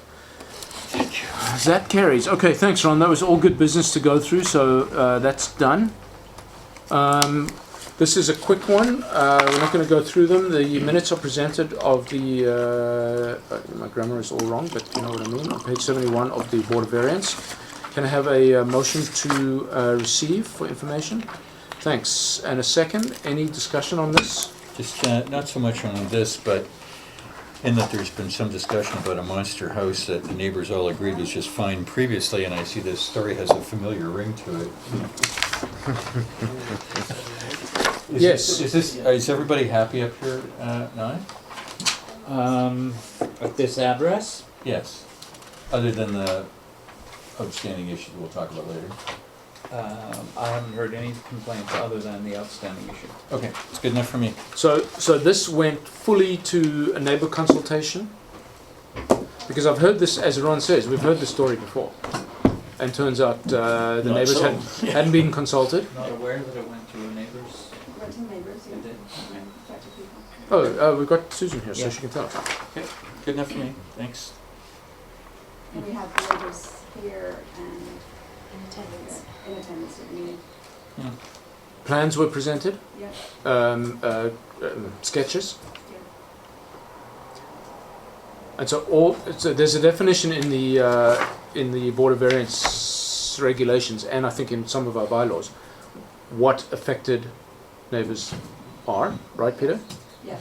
It's within 100 metres or something like that, of all boundary corners of the property in question, and they were all notified. Okay. Okay, so I'm comfortable on those assurances. Okay. You comfortable with what? That the expectations of the community will be met, because we had similar assurances, similar but not the same, for other propositions, and it turns out everybody didn't know that they were happening, and in fact the Board of Variance overstepped its purview there by opining on the suitability rather than. I think this board is cognizant of the parameters of the legislation and the bylaw, the new bylaw under which they're New working, bylaw, yeah. and seem to have a firm handle on it, as well as the secretary for the board. So I'm very confident in the procedure that's been followed. Okay, fine, and the variance was granted. Yes. An extra almost metre of height over, and that's one of the two things that they can issue a variance on, the other being setback. As I understand it, and just off the top of my head, probably shouldn't, but the applicant could have gone with a different style roof, which would have been higher, had he not gone with this style of roof with a variance. So I think That's within the affected purview people of were- the Board of Variance. Yeah, Yeah. people were satisfied with the result in any event. Okay, fine. So I'd like the minister to reflect that council did discuss the decision. Susan Singers, you're here, the secretary of the Board of Variance. Were there any affected neighbours? I don't see that noted here. I see the applicant was there and staff. And did I not put the neighbors? No, I don't see it. I see that I saw that Ian Mackey, the chair, had asked, and nobody spoke up. Was there anybody to speak up? Yeah, the neighbors, I thought they came forward and looked at the plans when I read this. Yeah. In round numbers, how many are we talking? How many properties? There was the Rosley's, and there was the Ionettis, and there was actually the Schneiders as well. Okay, so good representation. Okay. Okay, good. Do we have a second motion to receive? Okay, we do. I'll call the question. All in favour? Opposed? Okay. Thanks. There's no emergency services report. And Fred, unless you want to change that? Nope. No? So we'll move on to resolutions. The first being Canada Day. It's an on-table. And I'll make the motion that the Canada Day event and its associated activities be exempted from the provisions of the noise bylaw number 283 of 1998 as amended, pursuant to section 6M thereof, up to 12 midnight. This is as a result of the added jollifications at the commercial area, I presume. No. And the fireworks. No, Fireworks, it's, so the schedule, earlier in the agenda, has things moving up here in the evening, but going back to the beach for the fireworks at 10. or thereabouts. Ron, you're on top of this, right? And means that it's going to be kids walking, there's going to be cars moving twice, This is 3 times. events committee stuff. Is not to presume that what is here is not going to occur. If the part later in the afternoon falls where there's dinner and outside the live music, beer and wine, that venue will be moved from up here down to the beach. So that's plan B. Okay, Public Works, are we okay with this plan as it's laid out in terms of public safety, traffic, pedestrians? I think Canada Day is an event that people are cognizant of, and speeds are Yeah, fair enough. on people's mind. It's not, a surprise event. It's an annual event that people are aware of. I like the diagonal parking idea. Well, that's what we do for firefighters then. Never around for Firefighters Day. Well, Do we? Yep. so 69 cents. Diagonal? Okay. Well, I mean, We don't want to- ultimately, I suppose, for when Canada we Day. have the full understanding of what our parking situation is, event parking will be defined, and everybody will know, and there'll be the bags that you put over the signs to change their meaning and all that stuff. But until such time, it's going to be a little ad hoc. People just somehow have to know through osmosis what they are and are not allowed to do. So, So, sorry, yeah, so go on. what you were speaking. Sorry, interrupted. I'm secession in speaking in favor of you. Okay. In reviewing this, initially, staff did have some concerns about the event taking place in the evening on private property. The preference, from my perspective, would be that it stays at the beach. It does avoid some of the things you just spoke of, but that being, if those things can be addressed, then it's possible. But we are setting up public assets on private property. Although municipalities are at liberty to book any facility they want to book for any kind of an event. Usually they book their own, but it doesn't mean they can't book something else. Yeah, I mean, it's a little different, and there are some issues that could arise, and I think you've alluded to some of them. I think it bears further discussion with the events committee and Yeah. making sure that these things are all addressed adequately and that there aren't any sort of issues. I want to be that, very sure what's understood, what's village sanctioned and what's not, for liability reasons, if no other, cost the works. I'm sure that we can put public property up on public what you said, assets on tents private or tents, barbecues. tables, whatever. But if you read the bold agenda here, the cafe is open late, stop by for dinner before music. That sounds like a private event to me, organized by a commercial business. I can only hope and assume that they've taken a poll of the neighbors, that the neighbors are okay with the noise, because I'll just remind us all that there's 4 condominiums on top of the commercial spaces. But that's private, it's got nothing to do with the municipality. But I want to be sure that it's...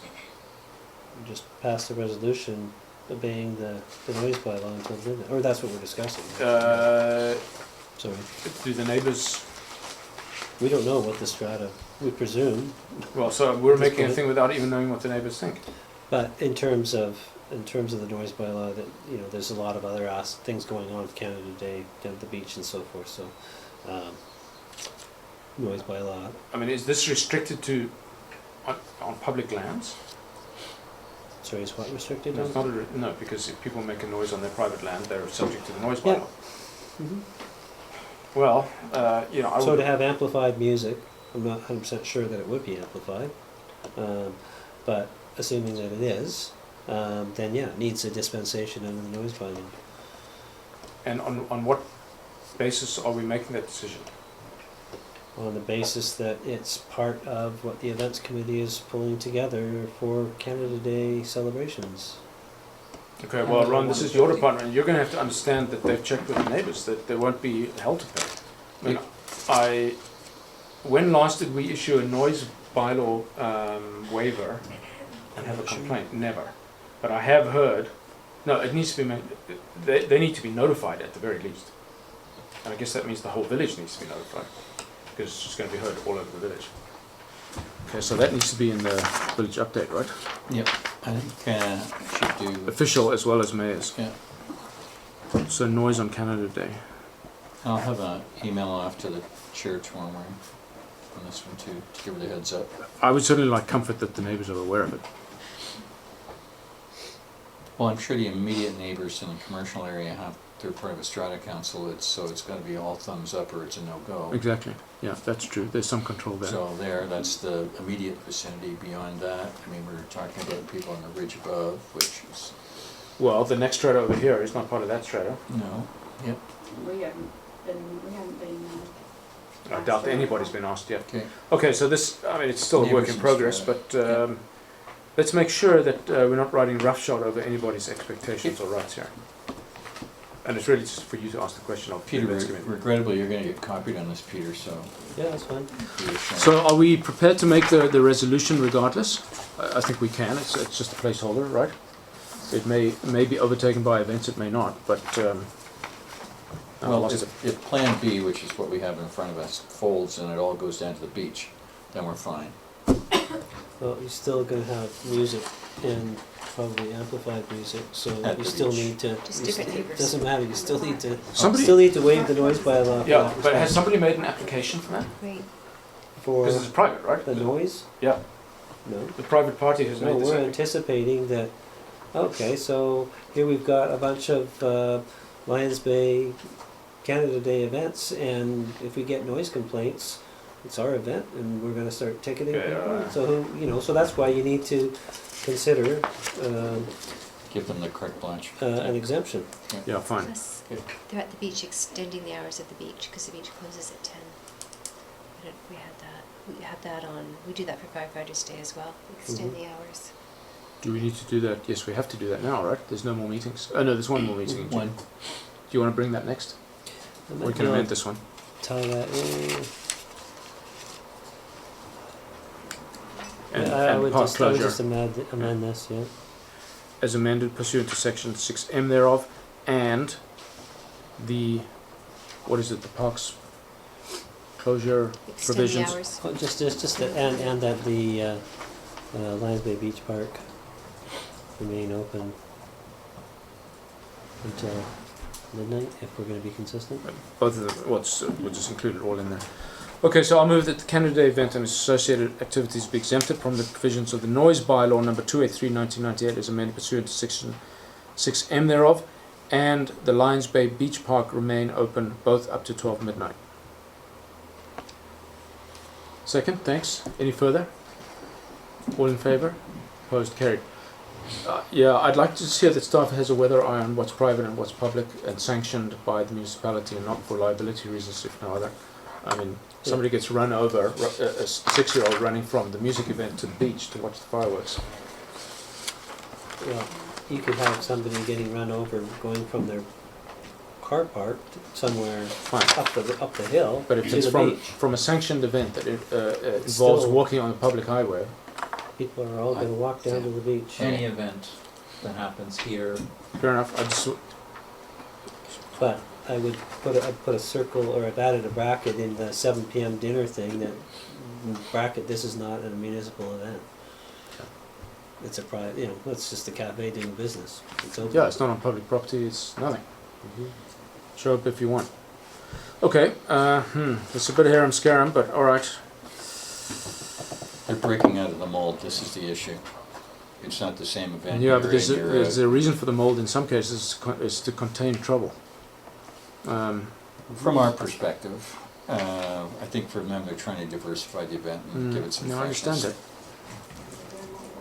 I think it bears some further discussion. it. Susan, what was that? sorry. No, you're welcome, sir. I can see them walking through our property to get from there down to the beach. They'll have to climb 2 hills then, or swim the creek. Okay. Okay, Sell tickets.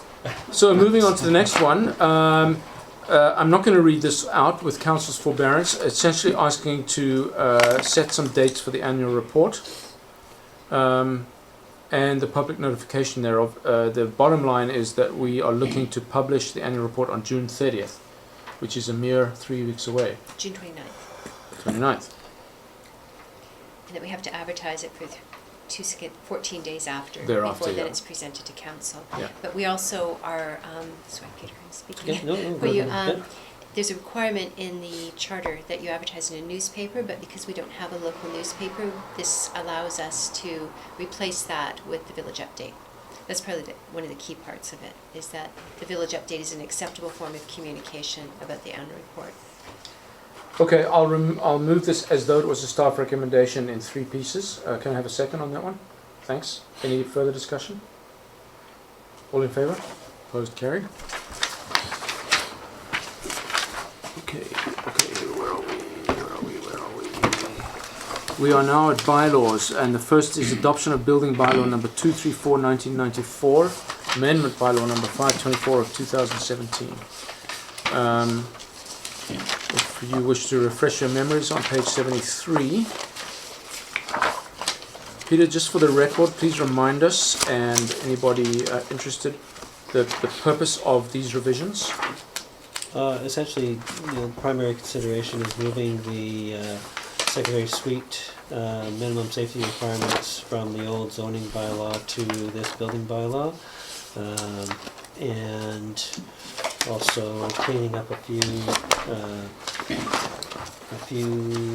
things that related to fees, updating that to the new fee bylaw, and also some wording with respect to renewal of building permits, limiting that to one renewal.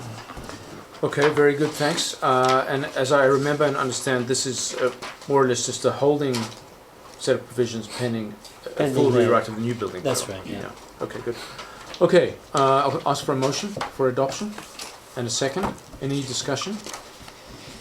I don't think this should interfere with adopting it, but I noticed that we had schedules A, B, C, D, E, and F. We've dropped D, so shouldn't we be now having A, B, C, or like move the last 2 forward? So we've got a new D and E, but no F? We could, or we could just, Catch it the people are next time. used to the E and the F and the, It's part of the name of the actual form. Yeah. Yeah.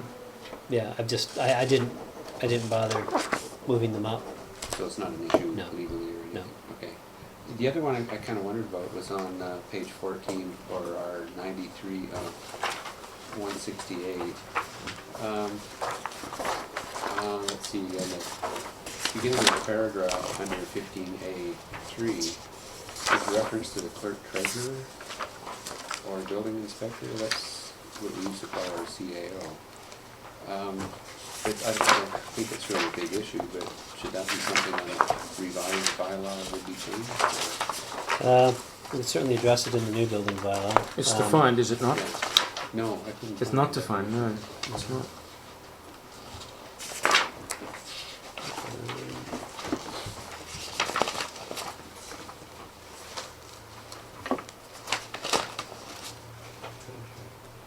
Again, I don't think it's gonna interfere with the operation of this revision, but. I think the definition as it applied at the time would be to a position which is equivalent to the position I now hold. So Right. there'd be no issue in terms of exercising authority. Okay. But then you can pick that up on the Yeah. revised one, yeah. Yeah, all the old language will disappear in any event. So ultimately, Okay. That was an issue, so- I only had one thing about the font. this is the old bylaw, so I didn't change the whole bylaw. It's just- Yeah, and will you in the consolidated version? No, this is the draft consolidation. I'm gonna leave it. Because we'll deal because it's an old bylaw. yeah. Yeah, it's just an amendment of an old bylaw. Yeah. Fine. So we'll have the new font when we have the new bylaw. Okay, second motion on the table. Anything else? Going, gone.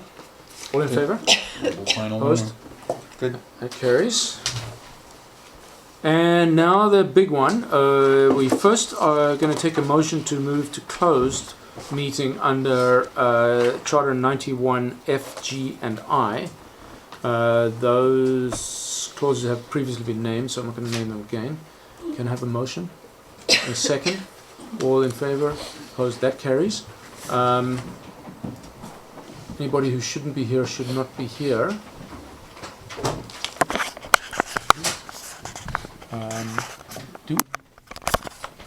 Thanks. And we're resuming at 9:08.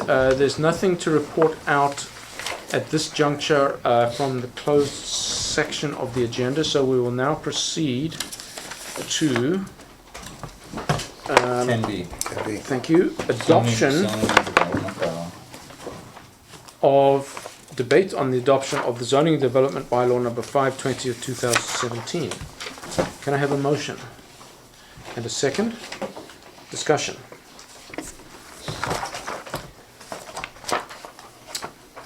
Looking around the table, seeing no hands, I'll ask for council's indulgence for me to summarize our deliberation up to this point for the record, to go into the minutes for public scrutiny when the time arises.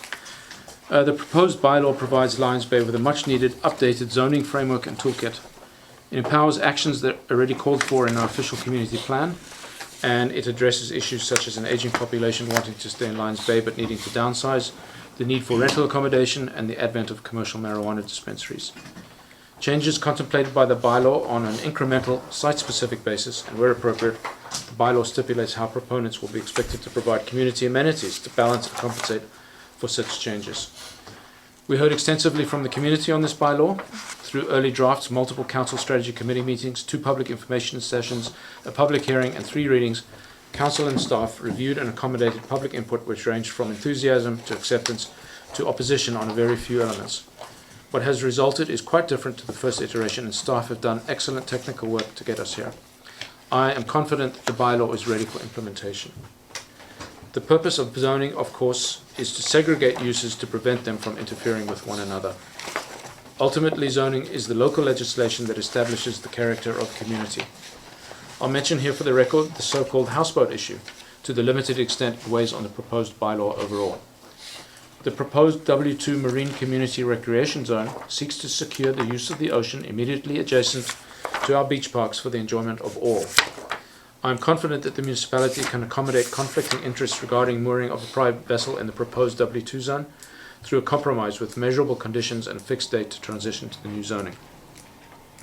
Another particular issue addressed by the bylaw is explicit prohibition of large commercial and industrial machinery and the stockpiling of construction materials in residential zones. Does the bylaw discriminate against Does the bylaw discriminate against uses incompatible with a given zone? Yes, it does.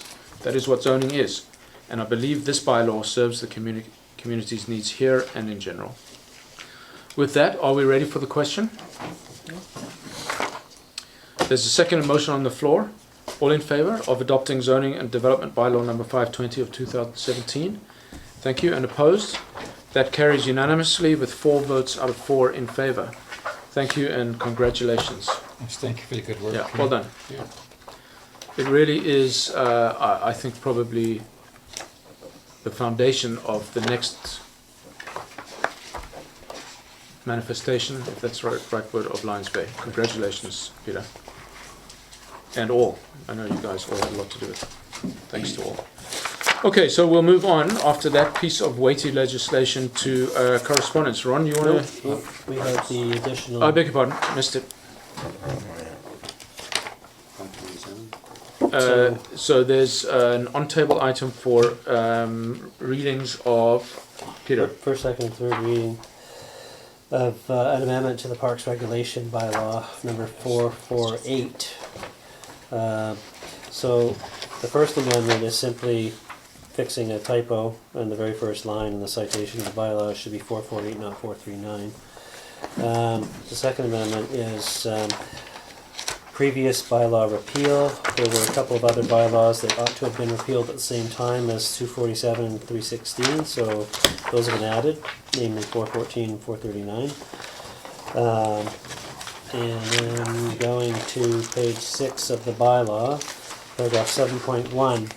So this bylaw, this section says that no person shall sell, exchange, barter, or expose for display for sale any goods, offer any service, or carry on any commercial undertaking whatsoever in a park or community facility except as part of a community event or as authorized under the village filming policy. And I've added, or as specifically authorized by council for specific locations, dates, and times. And that would provide you with some leeway in terms of specifying dates that you might want to do a food truck kind of Thank you. program. 9.2 states similar sort of thing with respect to no motor vehicles in a park. Again, this allows you to designate certain specific locations, dates, and times where that would be exempted. 10.1 stipulates that you can actually do what was done slightly earlier, and that is extend the hours of the park. And Sorry, by council resolution or by administrative action? by except Authorized by this would council. be specifically authorized by council.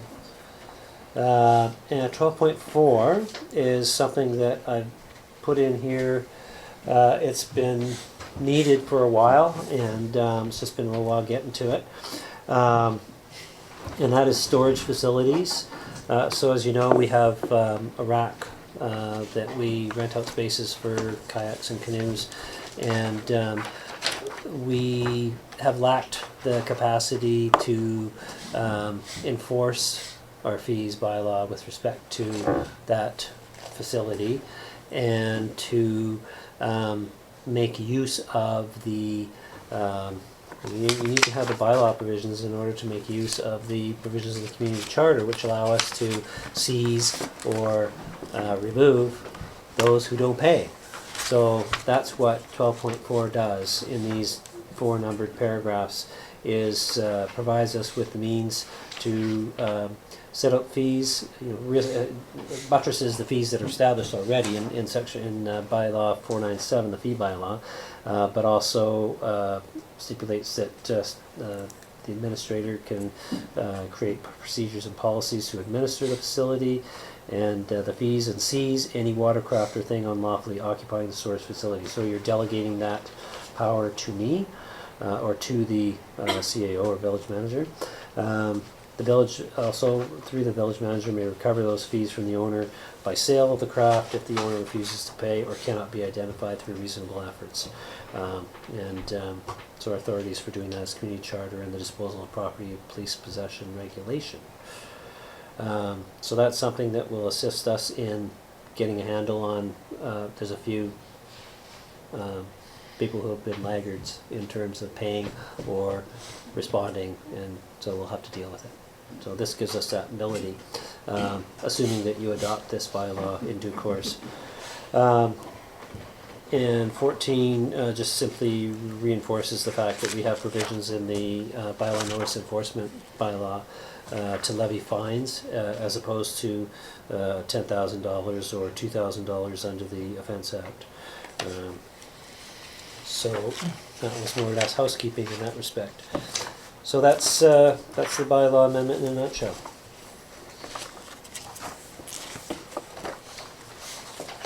Okay, thanks, Peter. Yeah, having seen this on table for the first time, there's obviously a few things I see just glancing through it that are minor. But first I'll ask for a motion to do first, second, and third reading. Thanks. And a second on that? Okay, so we have a second motion on the floor. Peter, the definition of village manager, we don't do that anymore. Don't we call that the Chief chief Administrative administrative Officer. officer? I think it's still either or. Okay, so you're happy with that? That's fine. We're not trying to I don't want to rewrite the harmonize- bylaw, so it's, What do you I call don't- this? I don't want to go through and find every occasion where it says village manager and change it, so it's not necessary. And that's fine, even though we're trying to Standardized. Standardized, thank you. I need to take my speaking meds. Okay, so I mean, I know we're all seeing this for the first time. Everybody glanced through it satisfactorily. I think the CEO has given us, the village manager, sorry, in this case, has given us a good summation of what we're up about. The changes are not insubstantial in terms of section 12.4, but other than that, it's more housekeeping, right? And 12.4 is really a housekeeping thing as well, in terms of enforcement. And what Yeah. really brought this forward was trying to ensure that Yeah. there was an opportunity to deal with food truck opportunities. Yeah, other than that, nothing has changed. Just remind us for the record where our parks are. Main Beach, Calvin Grove Beach, Wade Park. And we also have a little And- park on the tip of Brunswick Yeah.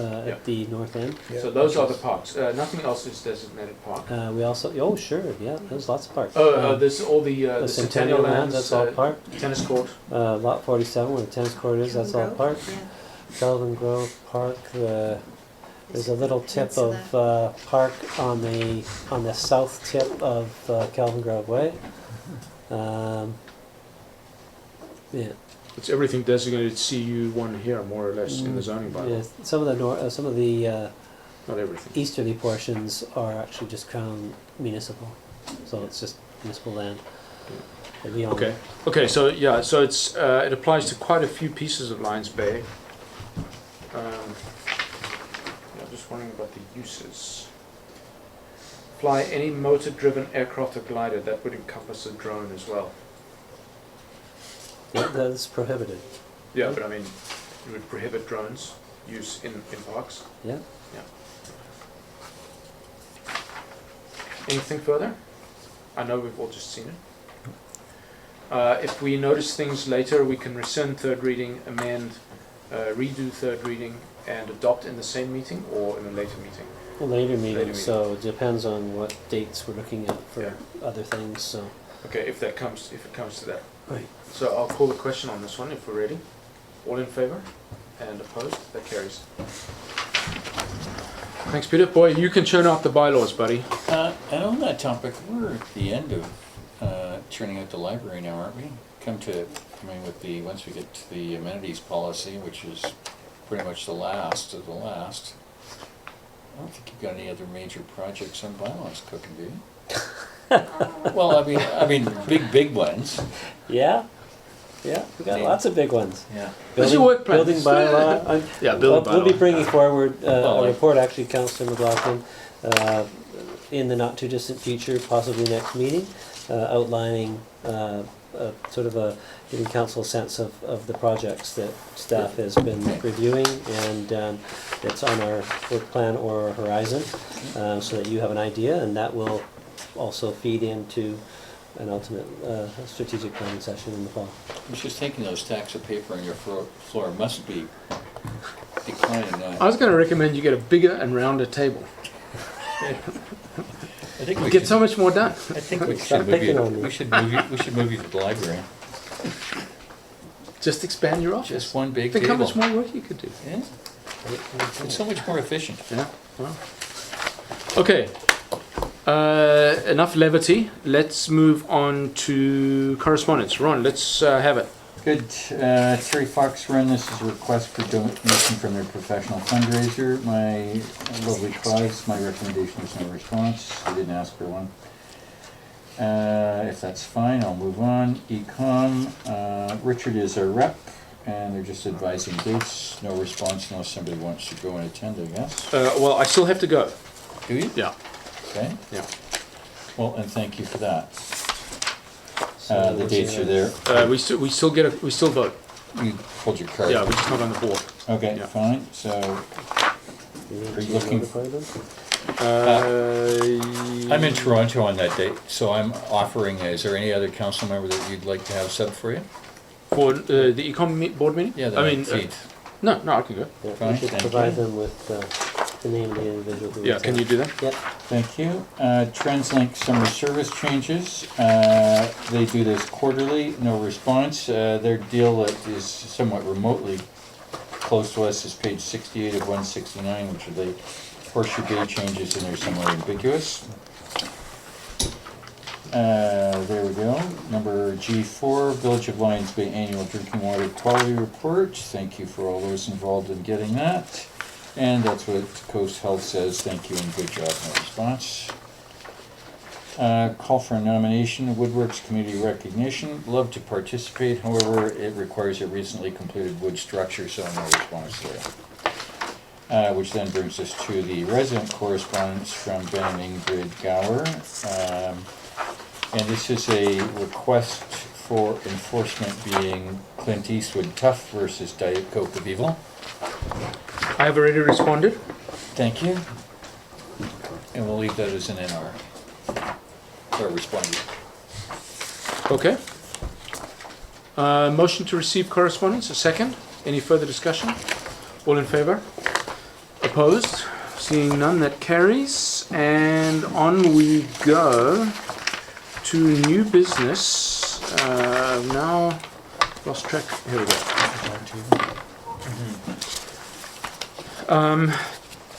On-table report on 2 policies. Peter. Yeah, it's not actually a round-table report, unfortunately, sorry. It's just, I wanted to bring the policies back. I know you've seen them before. I didn't make any further amendments to them. I thought we'd perhaps have a short discussion on each of them and clear direction to staff in terms of go-forwards. So perhaps if we started with the temporary use permits for short-term rentals. I think this covers, previous discussion about this draft policy was that I don't recall there being any big gaps that had been identified. Myself, I've got some additional materials from other municipalities that I'm going to incorporate in terms of form drafting, what those forms look like and the applications and so forth. So I'll be working on that shortly once this has been approved. Well, working on it sooner than that, I guess. But I guess I'm not asking you to approve these policies today unless you remember 100% what your thoughts were on them. But take your time. We've got the next meeting. If you would come with some solidified thoughts about the policies.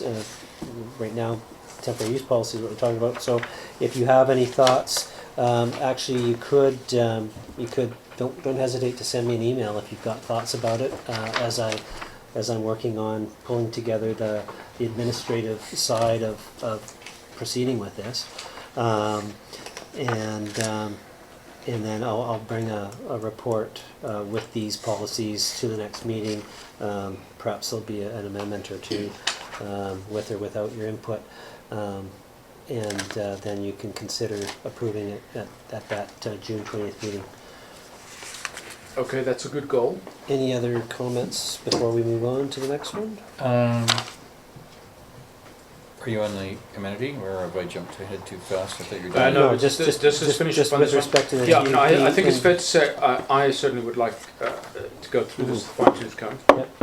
So I won't make any comments now. I think it's 99% there. It's just the... And just sort of by way of refresher, a takeaway was that you're delegating to me the power to, or the authority to grant temporary use permits based on the applications received. If, there is a public process, there's a notification process, neighbors and so forth, people affected, have the opportunity to provide input and comment.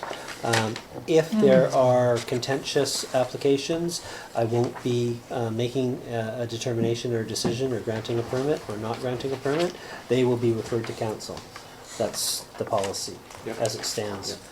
Because ultimately, if I was to make a decision and it was against the applicant would have the right to appeal that to council in any event. So might as well just, if it's contentious, bring it to council.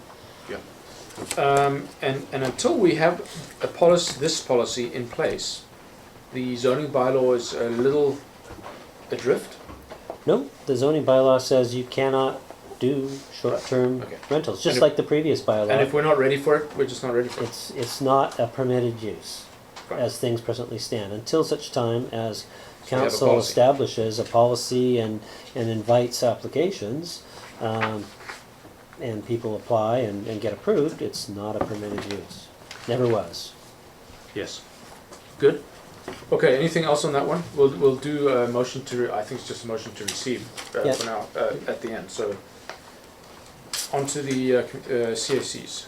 So with the CACs, again, this set out sort of the background and the rationale for the policy, and it provided a preliminary list of community amenities to which funds would be put into a reserve for those amenities, and then with respect to the types of potential development applications, there's a range of target amenity contributions ranging from 33% of the land value of the parcels created as a result of the additional density, or an amenity of similar value for a subdivision, to, as you see,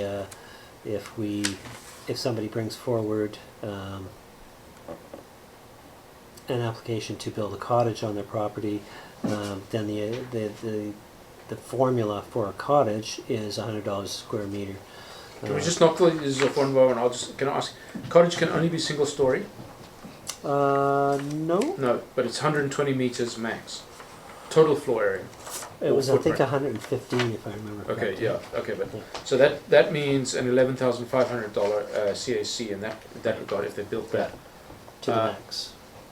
But its floor area is defined as all floors, not, Yeah, okay, fine. And then just back to the other one, the previous or the next? no, A. Okay. Does this mean 33% of the lift or the Yes, total? yeah. So people who read this will understand that, because I don't see the word lift in there or the incremental value. I just see 33% of the land value of the parcels created.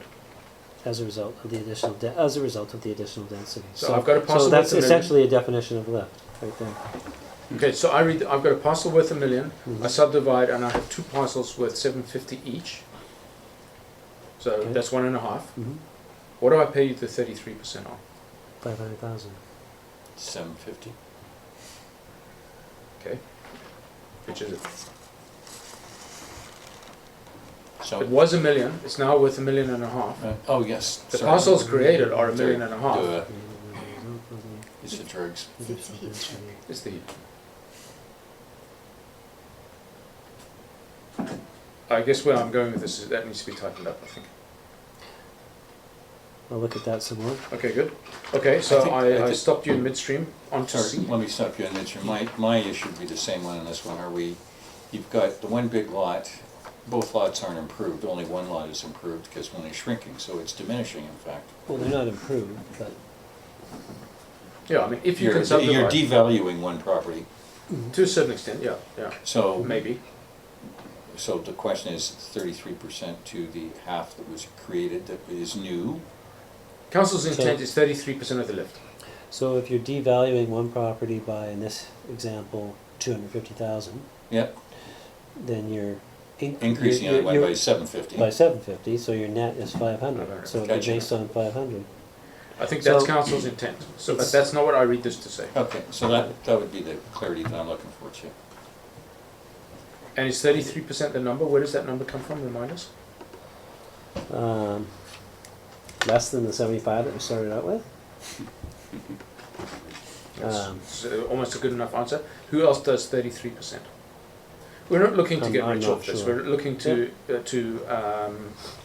encourage new residents. Could you provide some comparatives, Peter, when you do this next time? Just Okay. Yeah, I think general, that's right. I mean, you know, Would this be considered immensely unfair, or is this a bargain of the century? Is it? I think it's neither. I'm hoping it's the right spot, somewhere in between. So we didn't really take this to public consultation. Well, the public had this when they came to the To public the first information meeting, meetings.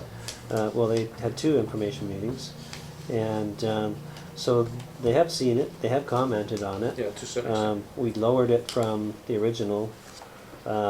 We had feedback at that second public information meeting that it was better than what it previously was. I think, obviously, those who are interested in subdividing would like it to be lower. Whether or not it's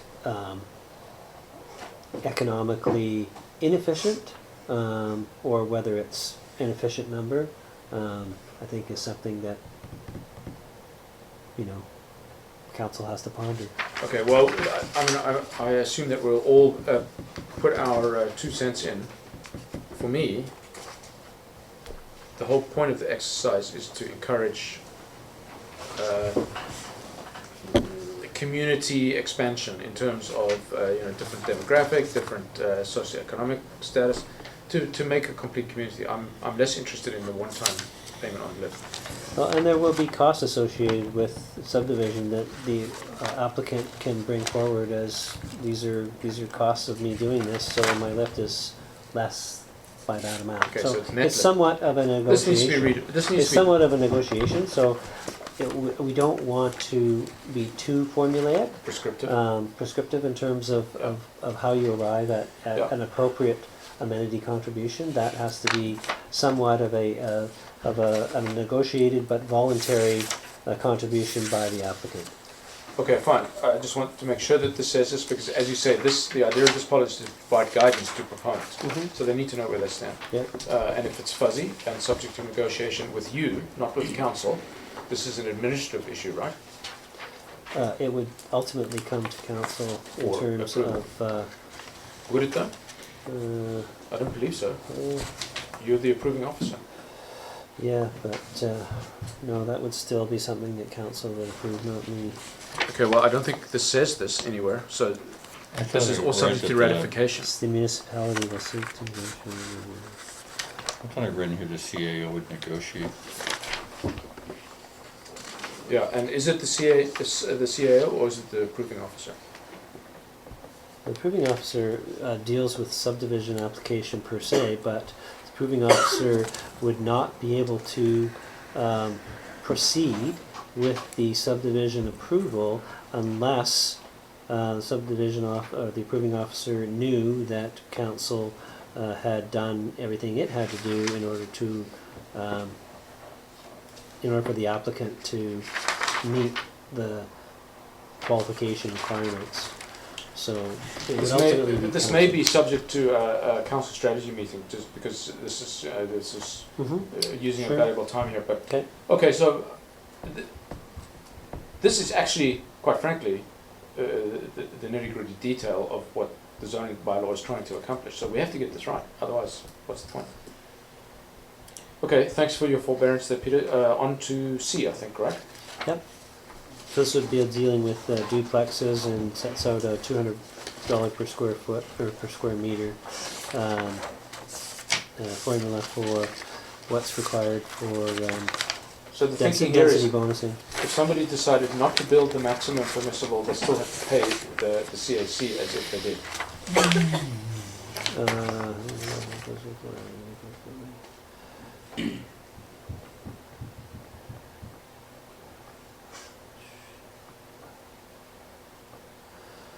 That's a good point.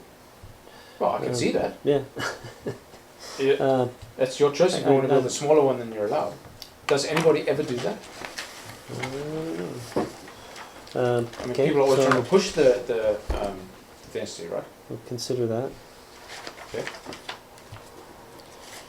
Carl, I think in the spirit of time, it behooves all of us to really put our nitty-gritty Yeah. head on for the next one. But and- it's, to be honest, these are questions I've been meaning to ask Peter for a long time, so I'm taking advantage. Yeah. But I agree. Let's. There's only 2 more to go. Yeah. Okay. Okay.